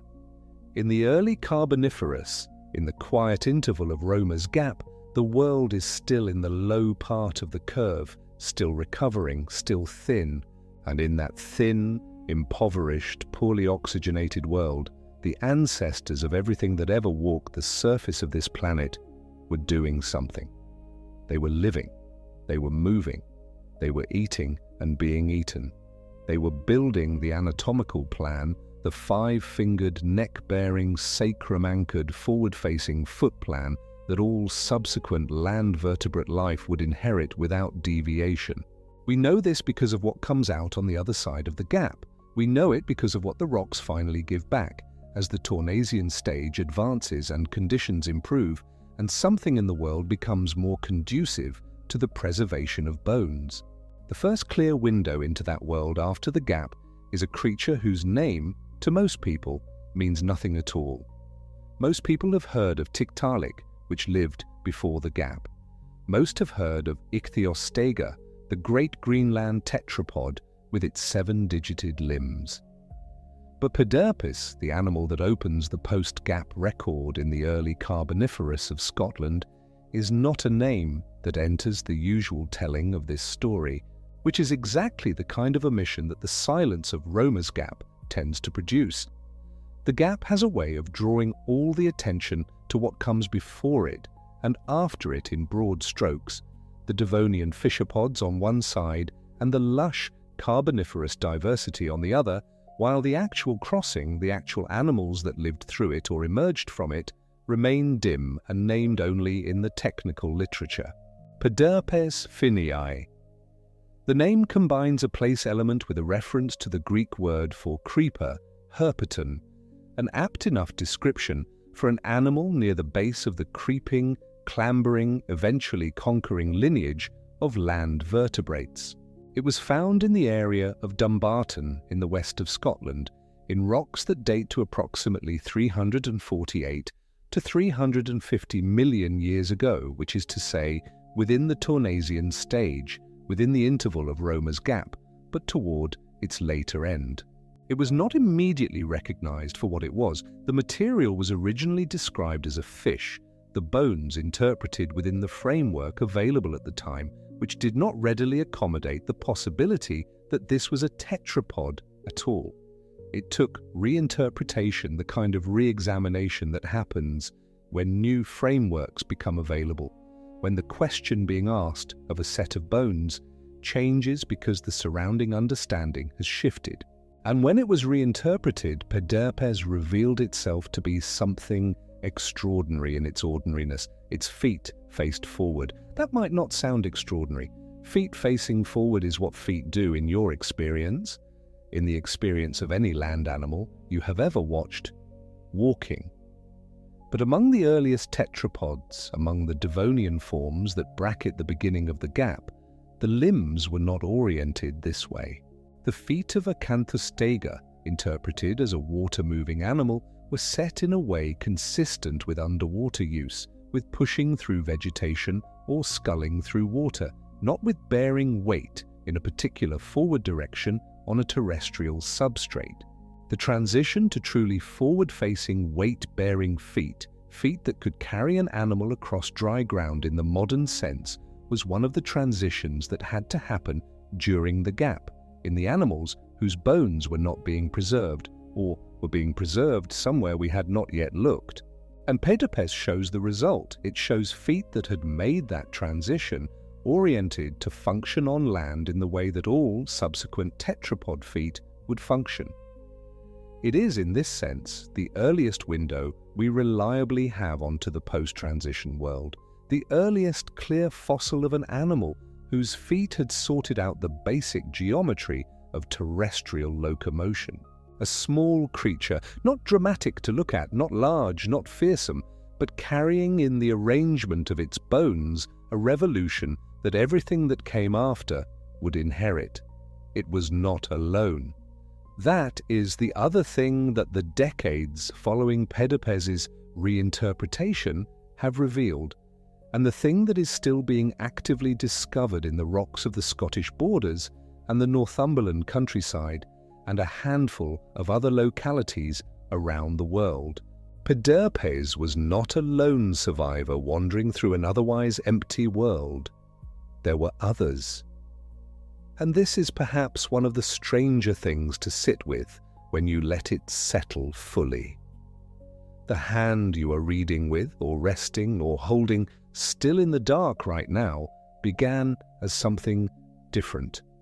Not in any distant metaphorical sense, in the most literal, anatomical, bone-by-bone sense available to us. The lineage that eventually produced your hand first expressed itself with 8 digits. Acanthostega, the late-Devonian animal from Greenland, the one whose fossils Jennifer Clack and her colleagues worked with such care, had 8. Ichthyostega, the other great Devonian form from the same ancient landmass, had 7. Tulipaton, known from Russian deposits of approximately the same age, had 6. 7, 8, 6. The earliest experiments in the architecture of the tetrapod limb were not converging on 5. They were ranging across a spread of numbers, none of which was the one we ended up with. Evolution, in this early phase, had not yet settled on anything. The limb was new, the digit was new, at least as a structure adapted for something other than aquatic pushing and sculling. And the developmental machinery that would eventually constrain and canalize the number of those digits to a maximum of 5 had not yet closed around the question. The polydactylous early tetrapods were not aberrations. They were the norm, the range, the evidence of a system still exploring its own possibilities. What ended the exploration is a question that sits at the intersection of developmental genetics and deep time. The answer that our current understanding points toward involves the Hox genes, the ancient regulatory genes that pattern the body along its axes during embryonic development. In the growing limb bud of a vertebrate embryo, a particular set of Hox genes, those in what is called the Hox-D cluster and the Hox-A cluster, are expressed in a coordinated cascade that determines how many digits form, where they form, and how they are spaced. This cascade is ancient. It is shared, in modified form, across an enormous range of vertebrate lineages, and at some point during or around the earliest Carboniferous, during the interval overlapping with Romer's Gap itself, it appears to have settled into a configuration that capped the digit count at 5. The lock closed, and once it closed, it held. No land vertebrate lineage has since produced a clean, true sixth digit grown from a genuinely novel developmental event. The panda's thumb, which looks superficially like a sixth digit and functions as one when the animal is stripping bamboo, is not a sixth finger in this developmental sense. It is a modified wrist bone, the radial sesamoid, enlarged and repositioned by a different evolutionary route, co-opted rather than newly produced. The horse, which appears to have a single toe, achieved that reduction by losing digits, not by producing new ones. The lineages that seem to have more than 5 certain amphibians and their particular structures are achieving their apparent extras through modifications of existing elements, not by breaking through the developmental ceiling. The ceiling has held for something in the range of 340 million years. Whatever settled in the genetics of early tetrapod limb development during the Carboniferous became one of the most conserved architectural decisions in the history of land life. You have 5 fingers because an ancestor in the earliest Carboniferous, in the dim, low-oxygen, post-catastrophe world, in a world whose rocks are so poorly fossilized that we can barely see it, fixed a developmental rule that nothing has managed to genuinely overturn since. And that world, the world in which the lock was closing, was not a hospitable one. The question of why so few fossils document it, the question that gives Romer's Gap its name and its character, has more than one answer, and the answers layer over one another in a way that makes the silence feel, once you understand it, less like a mystery and more like an expected consequence of several things going wrong at once. The first of those things was a catastrophe.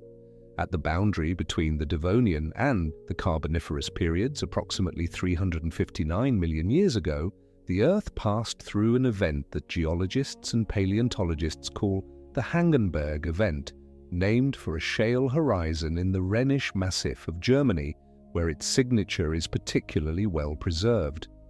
The Hangenberg event was not a single sudden catastrophe in the way that the end Cretaceous impact is commonly understood. It was a crisis that unfolded across a relatively short geological interval, driven by widespread oceanic anoxia, by the death of oxygen in large portions of the world's seas, possibly by glaciation and rapid sea level change, by the kind of environmental instability that leaves its signature in the chemistry of the rock, and the sudden absence of fossils that had been abundant just meters, sometimes centimeters, below in the same sequence. The vertebrate faunas of the late-Devonian were diverse and, in some lineages, large. Placoderms, the armored-jawed fishes that had dominated the seas for tens of millions of years, were present in extraordinary variety. The lobe-finned fishes that were producing the first tetrapods were part of a rich ecosystem. And then at the Hangenberg boundary, the diversity collapsed. The placoderms went extinct entirely.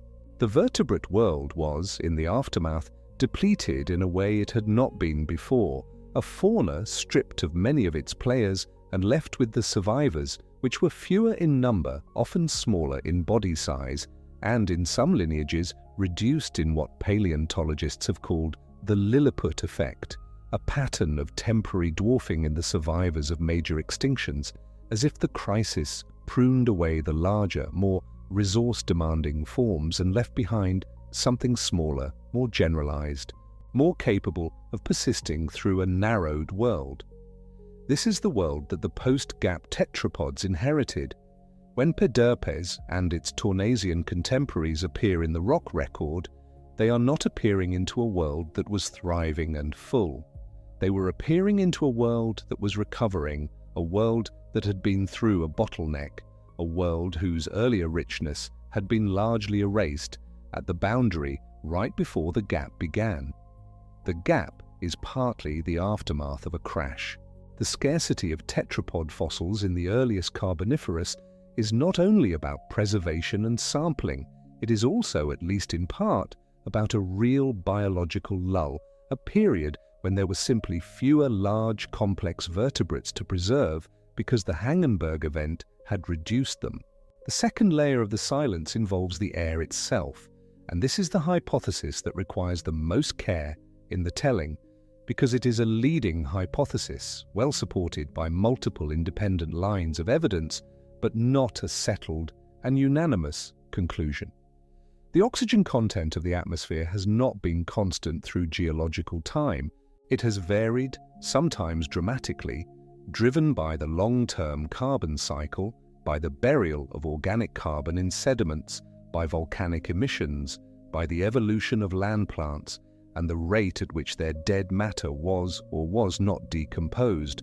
Robert Berner, the Yale geochemist who spent decades refining the mathematical models used to reconstruct ancient atmospheric composition, and whose model GeoCarbSulf remains one of the primary frameworks in this area, pointed toward a period of depressed atmospheric oxygen in the earliest Carboniferous. Not catastrophically low, not the kind of anoxia that would choke a creature outright at sea level, but low enough potentially into the mid-teen percentages, somewhere perhaps around 15 or 16% or lower, compared to the roughly 21% that the atmosphere holds today, to place real physiological constraints on the animals trying to live in it. For an animal that breathes with lungs, 15% oxygen at sea level is meaningfully different from 21. The partial pressure of oxygen in each breath is lower. The effort required to extract sufficient oxygen from a given volume of air is greater. Large, active, metabolically expensive animals are the first to feel this constraint. The animals that were trying to make their way on land in the earliest Carboniferous were not breathing with the refined, efficient respiratory systems of later amniotes. They were breathing with simple lungs and, to a significant degree, with their skin. Cutaneous respiration, gas exchange through the moist surface of the body, remained a meaningful contribution to the oxygen budget of early tetrapods, as it still is for modern amphibian. An atmosphere thinned of oxygen would have squeezed both channels simultaneously, the pulmonary and the cutaneous, tightening the physiological envelope within which large-bodied, active, terrestrial animals could function. The hypothesis suggests that this respiratory squeeze suppressed the emergence of large, diverse, energetically expensive tetrapod faunas during the gap interval. That it kept things small, kept metabolisms modest, kept the kind of elaborate terrestrial diversity that appears later in the Carboniferous from establishing itself in the earlier, thinner air of the Tournaisian. And there is a way to test this hypothesis, or at least to probe it, that does not depend on the oxygen models alone. Fire has a minimum. Below approximately 13% atmospheric oxygen, combustion cannot sustain itself in plant material. Wildfires require a sufficient concentration of oxygen to ignite and spread, and the record of ancient wildfires is preserved in the rock as fossil charcoal, the carbonized remnants of burned wood and vegetation that geologists call fusane. Fusane is abundant in many parts of the geological record. It is relatively scarce in the early Carboniferous, in the rocks that span Romer's Gap. The charcoal gap, as this relative paucity has been described, is an independent physical line of evidence that fire was less common in the earliest Carboniferous than it was in periods before and after. And fire being less common is consistent with, though not proof of, an atmosphere that held less oxygen than today's. When the charcoal returns to the record in somewhat later Carboniferous rocks, the tetrapod diversity in those same rocks also begins to climb. The two recoveries, the atmospheric and the biological, move in rough parallel. The planet that could not burn was also the planet that could not easily sustain large, active, air-breathing animals on land. And when the air thickened again, when the oxygen climbed back toward levels that could sustain a flame, the land came alive in a new way. It is worth pausing here, before moving further into the record, to hold that image for a moment. A world in which fire will not catch. A world in which the air is thin enough at sea level that a small creature with rudimentary lungs and skin still doing some of the breathing would have found the atmosphere a genuine physiological obstacle, not merely an inconvenience. We carry our lungs inside us now, protected, refined over hundreds of millions of years of selection, capable of extracting oxygen from air that our Devonian ancestors would have found barely usable. But in the Tournaisian, in the first pulse of what we call the Carboniferous, those refinements had not yet arrived. The animals that survived the Hagenberg were small, cautious, and constrained by the very air around them. And the rocks that formed in those low, wet, oxygen-poor environments were not always the kind of rocks that keep bones intact for 350 million years. This is the second layer of the silence, and it is important to hold it alongside the first. The first layer is the catastrophe itself, the Hagenberg event at the Devonian Carboniferous boundary, which emptied the world. The second layer is the preservation problem. The simple geological fact that the early Carboniferous rocks of the Tournaisian stage, the rocks that span Romer's Gap, are often not the kind of sedimentary environments that produce abundant, articulated vertebrate fossils. The ideal conditions for fossil preservation require a very particular combination: a body that sinks quickly into fine sediment, in water that is calm and oxygen-poor enough to prevent scavengers and bacterial decay from dissolving the bones before they can mineralize. The earliest Carboniferous landscape was one of shallow, shifting, sometimes brackish environments, of river systems still reorganizing themselves after the late Devonian sea level changes, of conditions that simply did not always favor the kind of quiet burial that produces the fossils we eventually find. So the charcoal gap and the preservation gap are not the same thing, but they point in the same direction. Both say that the early Carboniferous was a difficult time and a difficult place to leave a lasting record. The absence in the rocks is real. The question that has occupied paleontologists for decades is how much of that absence reflects a genuine scarcity of animals and how much of it reflects the imperfect, fragmentary, and deeply contingent nature of the fossil record itself. And that question is where the story takes a turn, because in the early years of the 21st century, a group of researchers decided to stop accepting the absence and to go looking. The project that changed the picture of Romer's Gap has a name that is almost charming in its deliberate scope.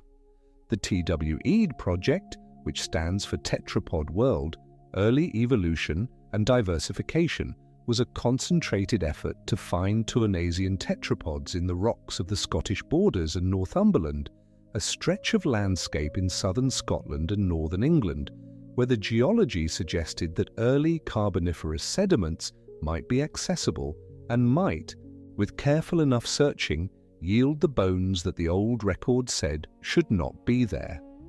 The project was led by Jennifer Clack, who by this point had already transformed the field's understanding of what came before the gap, and by Tim Smithson, whose patient and methodical approach to the rocks of the Scottish borders would prove essential. Together, and with a wider team of collaborators, they set out to test the assumption of emptiness rather than simply accepting it. What they found was not a dramatic single discovery. It was something more interesting and more instructive than that. It was a demonstration that the gap was, in significant part, a failure of looking rather than a failure of existence. The rocks of the Scottish borders had been geologically mapped and occasionally visited by paleontologists before, but the TWED project brought to those rocks a different kind of attention, a systematic, fine-grained search that included techniques not always applied to Tournaisian exposures. One of the key methodological insights was that early Carboniferous tetrapods were often preserved not as large, dramatic, easily spotted skeletons, but as small, disarticulated, fragmentary pieces, individual bones or parts of bones, sometimes no larger than a fingertip, scattered through specific rock layers in forms that would be easy to walk past without recognizing. The bones were there. The search image for finding them simply had not been well developed. Once the team began to look systematically to dissolve rock samples and screen the residue for microvertebrate material, to examine exposures with the kind of patience that only a research project with a specific mandate can sustain, the empty interval began to yield. not in a flood, not with the dramatic abundance of the later Carboniferous faunas, but steadily, unmistakably.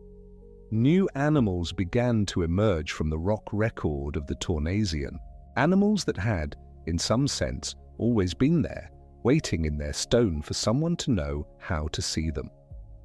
The names of the animals recovered by the TWED project and related work are not yet household names, even among people who follow the field. Aeternerpeton, Diploradus, Ossirarus, Coilops, Peritodus. These are the Tournaisian tetrapods described in publications from the mid-2010s onward, each representing a lineage that survived the Hangenberg and persisted through the low-oxygen trough, living and dying in the swamps and river margins of early Carboniferous Scotland and Northumberland, leaving behind fragments of bone that waited in the rock for the better part of 400 million years to be found and named. They are not complete animals, not in the way that a museum skeleton is complete. They are pieces, suggestive and partial, as the gap itself is suggestive and partial. But they are real, and their existence in those rocks is a direct refutation of the old assumption that the earliest Carboniferous was simply, uniformly empty of tetrapod life. The lesson is one that the history of paleontology teaches repeatedly, and which deserves to be stated plainly. Absence of evidence in the fossil record is not the same as evidence of absence in the living world. The rocks preserve only a fraction of what lived. They preserve that fraction under specific conditions that vary by environment, by time, and by the kind of organism being preserved. A soft-bodied creature leaves almost nothing. A hard-shelled organism in the right sediment can survive intact for 500 million years. A small, disarticulated tetrapod bone in an early Carboniferous river deposit might survive, fragmented and scattered, waiting for a research project with the right methodology and the right questions to find it. The gap in the record and the gap in the living world are related, but they are not the same gap. And the TWED project, more than any other single endeavor, demonstrated that the gap in the record was, at least in part, a gap that human searching had not yet closed. This does not mean the gap was entirely illusory. The Hangenberg event was real. The oxygen trough was real, or at least strongly suggested by the atmospheric models and the charcoal proxy. The early Carboniferous was genuinely a reduced world, a world recovering from catastrophe in thin air, and the tetrapod diversity of that interval was almost certainly lower than what came before it and what came after it. The gap is both things at once, a true biological lull and a search image failure, and the honest answer to the question of how much was each is that we do not yet know precisely and may never be able to separate the two contributions with perfect clarity. The rocks have kept their secrets across too vast a span of time for us to reconstruct every detail.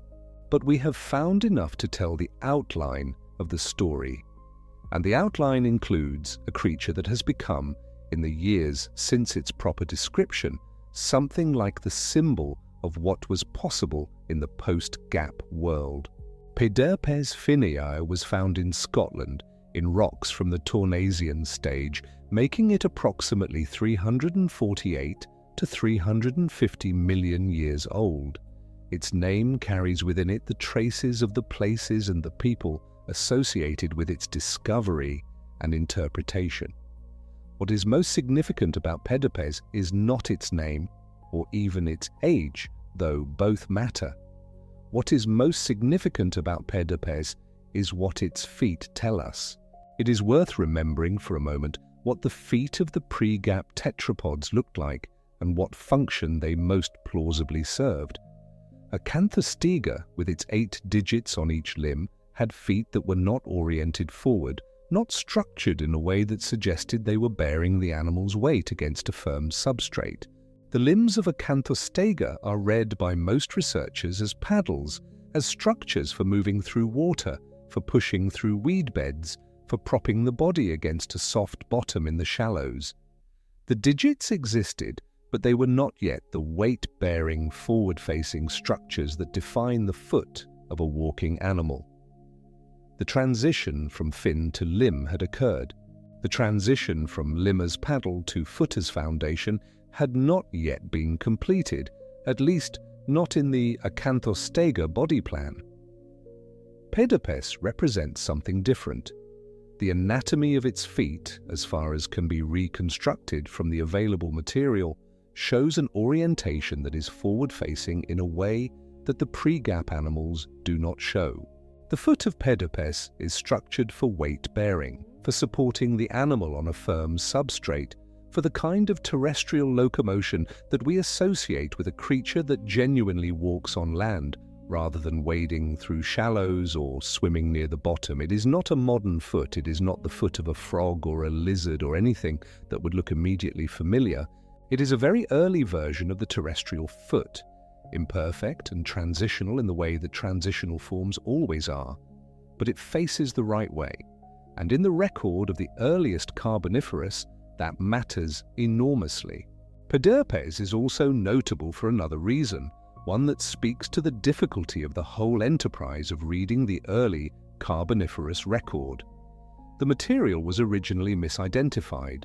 The bones were not immediately recognized for what they were.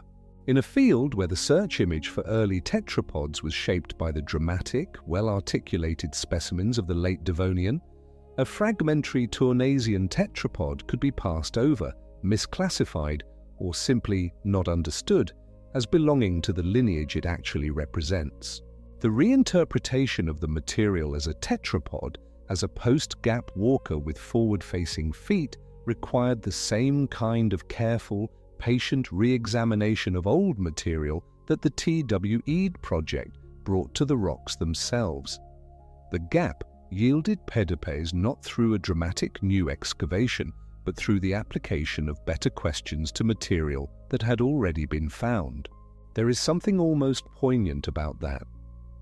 The creature whose feet finally faced the right way, the earliest animal in the post-gap record whose anatomy begins to look like the anatomy of a true land animal, had to wait for us to recognize it. It lay in the collections already discovered in the physical sense, waiting for a paleontologist to look at it with the right understanding of what it was. And when that understanding arrived, what emerged was not just a new species name, but a marker, a waypoint in the story of our own deep ancestry, the oldest signpost we currently have for the moment when the post-gap world began to produce animals that could truly walk.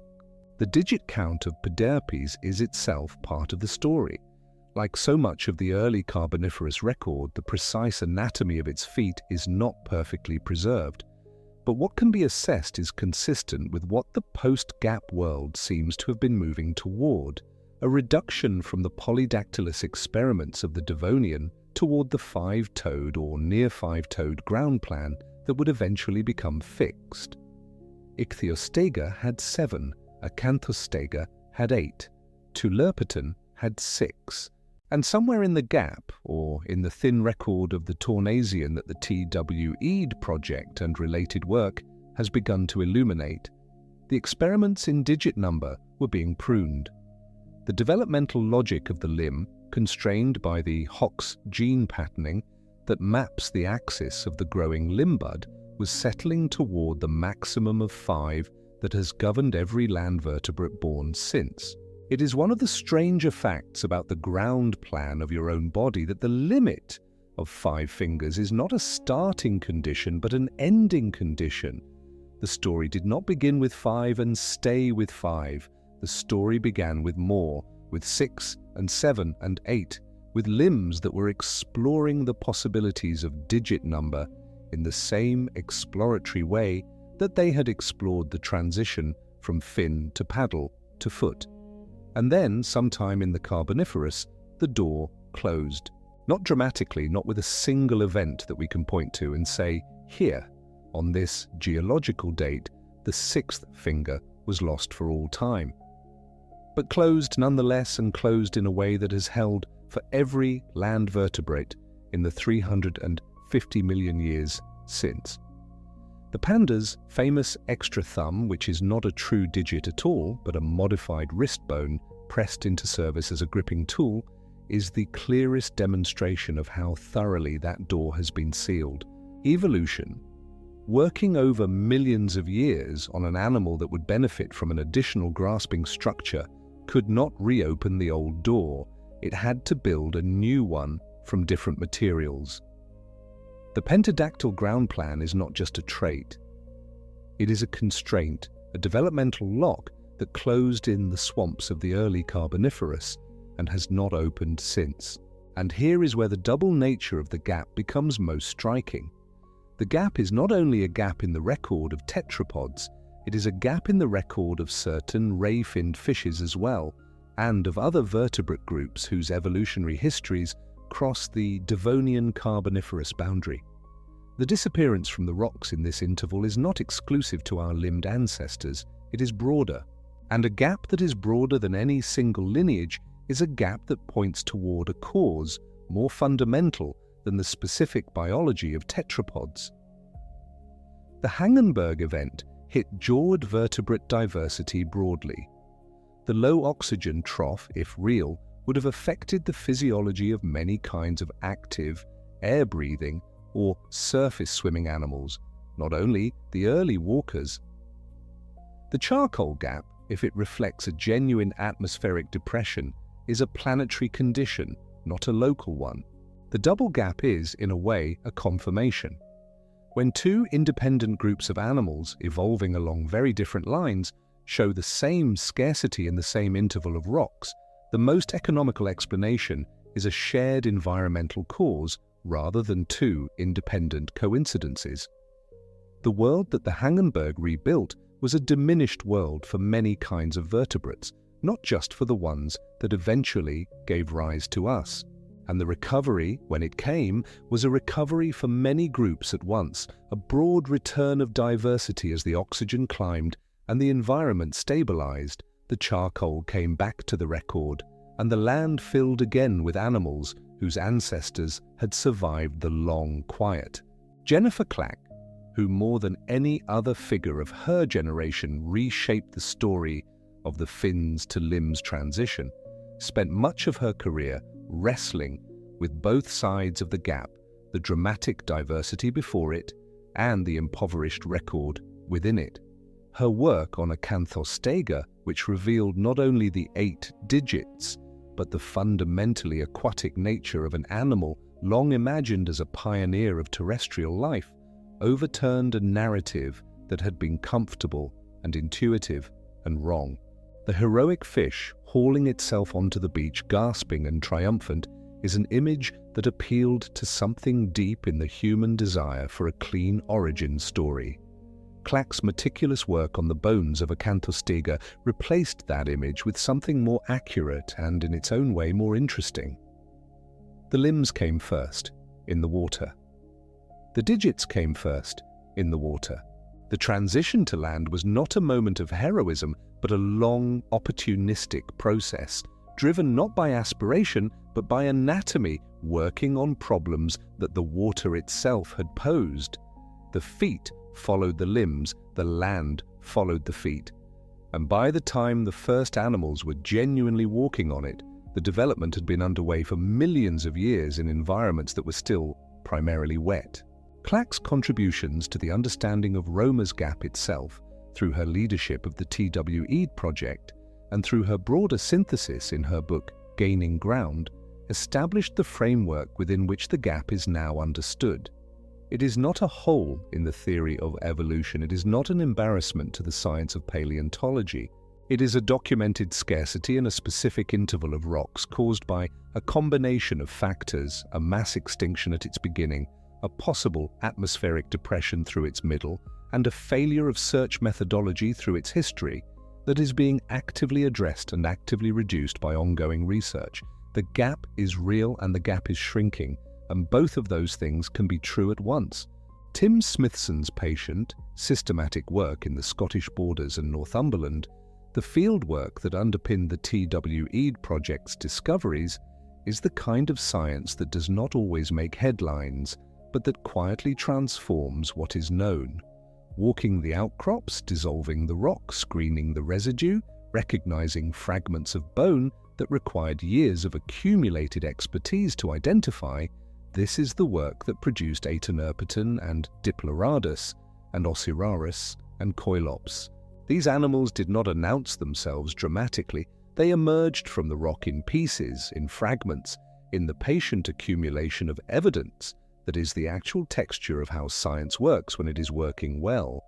And each fragment added to the picture of an interval that was not, in fact, empty. It was occupied. It was alive with animals whose descendants would eventually cover the land. The gap was not a void, it was a room with the lights off. And the TWE project brought a lamp. It is worth dwelling for a moment on the strangeness of what those animals were doing in those early Carboniferous swamps and river margins, in the thin oxygen and the diminished world left by the Hangenberg. They were not, as far as we can tell, doing anything that looks like progress. They were not marching toward a future they could not see. They were surviving.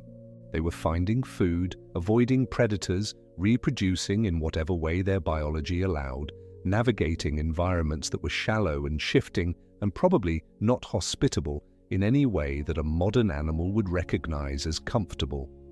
The swamps of the Tournaisian were not a paradise. They were an opportunity, a world that had been partially emptied by catastrophe and was being slowly recolonized by whatever had made it through. And in the process of surviving, those animals were doing something that would matter enormously to everything that came after them. They were settling the ground plan. Not consciously, not with any awareness of the significance of what was being worked out in their bodies and their generations. But the bodies of the Tournaisian tetrapods were the bodies in which the pentadactyl limb became fixed, in which the sacral attachment of the pelvis to the spine was consolidated, in which the fully mobile neck became standard equipment for a land vertebrate. These are not trivial details. They are the architectural decisions that every land vertebrate made once in the early Carboniferous and has been building on ever since. The frog in the pond, the lizard on the wall, the hawk in the air, the child reaching for something on a high shelf, all of them are using a body plan whose deepest blueprint was drawn in the thin-aired swamps of the Tournaisian by animals whose names we are still learning. The silence of Romer's Gap is, in this light, not an absence but a presence of a particular kind. The absence is in the record, in the rocks, in the incomplete sampling of a 15-million-year interval that has yielded fewer fossils than the periods that surround it, but the presence is in everything that came after. The ground plan that was settled in the gap, the 5-fingered, neck-bearing, pelvis-to-spine, weight-bearing foot body plan is the presence that the gap left in the world. It is present in every land vertebrate alive today, in every species that walks or climbs or flies or burrows on this planet. The most consequential act in the history of land life happened in a room with the lights off, in a world too thin-aired for fire to catch, in a time that has left us only fragments and pieces and the small, careful names of animals like Pederpes and Acanthostega and Diploradus, animals that carried the future in their changed and changing bodies without knowing it. There is a phrase that comes to mind when thinking about this interval, about the 15 million years between the end of the Devonian and the beginning of the rich Carboniferous record, and it is simply this: the most important things often happen quietly. The Devonian fishapods, Acanthostega and Ichthyostega and Tiktaalik rosea, have become famous precisely because they are well preserved and dramatic, and easy to photograph and display. They stand at the threshold of the transition and they are visible, but the threshold is only the beginning. The settling in, the quiet work of consolidation that happened after the catastrophe and through the thin air of the Tournaisian. That is where the transition was completed. That is where the ground plan was fixed. And it happened in rocks that were not for a very long time thought to hold anything worth finding. What the TWE project demonstrated, what Pedipes represents, what the charcoal gap and the Hangenberg and the oxygen models together suggest, is that the silence of Romer's gap is the silence of a world doing something immense and doing it out of our sight. Out of the sight of the fossil record, at least. Out of the sight of the layers of rock that happened in that particular interval, not to preserve with abundance what was living within them, but not out of existence, not absent from the world itself. The animals were there. The process was underway. The 5 fingers were being settled on. The neck was there. The pelvis was being anchored. The foot was turning forward. And somewhere in the Scottish borders, in sediments that would eventually yield their fragments to a patient team with the right questions, a small creature whose feet finally faced the right way was going about the business of being alive, unaware that its foot orientation would one day be read as a waypoint in the deepest ancestry of every walking thing. We will not fill the gap completely, that is the honest thing to say, and it deserves to be said plainly at the end of a long descent through the evidence. The Tournaisian rocks will yield more fossils as research continues, as new outcrops are examined, as new methodologies are applied to old collections, as the kind of patient systematic work that Tim Smithson brought to the Scottish borders is extended to other regions where the geology of the earliest Carboniferous is accessible. The gap will continue to shrink. The names of the animals that lived within it will continue to multiply. Aeternerpeton and Diploradus and Ossirarus and Coilops will be joined by others, animals whose names we do not yet know because their bones have not yet been found and described. But the gap will not close entirely. 350 million years is a span of time that consumes evidence in ways that no amount of careful fieldwork can fully undo. Most of what lived has left no trace.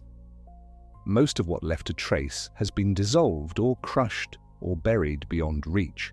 The fraction of the past that survives into the present in a form that we can find and read is impossibly small, and the early Carboniferous, for reasons that are now reasonably well understood, is a fraction smaller than most. The gap is real, and it is partly permanent, and it is also being actively, productively, and honestly addressed. These things are true together, and the science is not diminished by holding them together. It is clarified.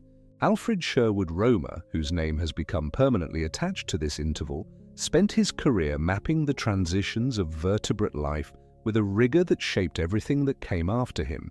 He did not know the full extent of what he was naming or what the gap would eventually yield to the researchers who came after him. Jennifer Clack, who worked within the framework he helped build and who transformed it more than anyone of her generation, knew both the depth of the gap and the possibility of what lay within it. She led the project that began to fill it, and she wrote the synthesis that explained why it mattered, and she spent her career insisting that the silence was a research problem, not a biological void. The story of Romer's gap is, in the end, the story of what the fossil record is and is not. It is not a complete archive of life. It is a deeply selective, contingent, and incomplete sample shaped by the accidents of preservation and the history of human searching. The gap is real, and it is partly a research artifact, and it is being closed by a community of scientists who have brought new methodologies and new patients to rocks that were once presumed to be empty. And within the gap, in the thin-aired swamps of the Tournaisian, the most important transition in the history of land life was being completed, quietly, off-camera, in the bodies of animals we are still learning to name. The next time you look at your hand, at the 5 fingers laid out in front of you, it is worth remembering how long that number took to arrive and how strange the route was.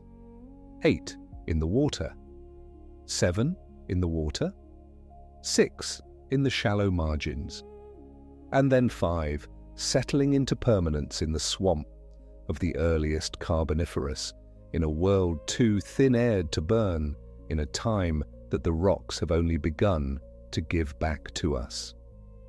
The ground plan of your body was drawn in the silence. The silence was not empty. And the 5 fingers that rest in your lap tonight are the deepest signature of an interval that hid itself from us for most of the history of science, and is only now, slowly and partially and beautifully, giving up its secrets. Let that thought settle with you as the night deepens.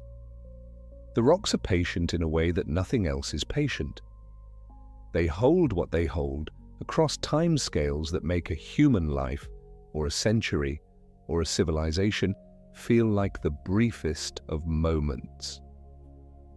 The bones of pedipes waited in their Scottish stone for 348 million years before someone found them. The fragments of Acanthostega and Diploradus and Ossiraris waited in the Tournaisian sediments of the Scottish borders through every age that followed, through the rise and fall of the coal forests, through the age of reptiles and the age of dinosaurs and the age of mammals, and the long human centuries of unawareness, until a research project with the right questions came along and listened carefully enough to hear what the rock was saying. There is something restful in that if you let it be restful. The deep past is not anxious. It does not need to be recovered completely to be significant. The gap existed and was named and was studied and is being filled piece by patient piece, and the filling is itself a kind of story about what science is, about the patience that the past demands of the present, about the slow accumulation of evidence that eventually resolves what once seemed like a permanent mystery. The silence of Romer's gap is becoming less silent, not dramatically, not all at once, but steadily, in the way that all genuine knowledge accumulates through the work of people willing to walk the outcrops and dissolve the rock, and look at the residue with enough expertise and enough patience to recognize what is there. If you are listening from somewhere in the world tonight, from wherever the night has found you, and you feel moved to say where you are, I would genuinely like to know. The comments are there, and I read them. There is something fitting about a community of people listening in the dark to a story about a world that went dark for 15 million years, and then, slowly, came back to life. The gap was not the end. It was an interval, a deep and difficult and poorly preserved interval in which the future was being quietly assembled by animals we are only beginning to name. And then the light came back, the oxygen rose, the charcoal returned to the rocks, and the Carboniferous land filled with the descendants of the creatures who had made it through. There are more stories here of this same slow and careful kind, waiting for whenever you want them. Stories from the deep past, from the intervals that the history books skip over, from the silences in the record that turn out, on careful examination, to be full of something. Tonight's silence has given you pedipes and Acanthostega and a world that could not burn. Other nights will give you other silences and other things that were moving within them. You have done enough for one night. The gap has been explored. The fire has been found not to catch and then to catch again. The feet have turned forward. The 5 fingers have settled into their permanent number. The ground plan is in you, laid down in the swamps of the Tournaisian by creatures whose names we have only recently learned to say. Put down whatever remains of the day. Let the deep thoughts settle and let yourself sink with them. Good night. Sleep well.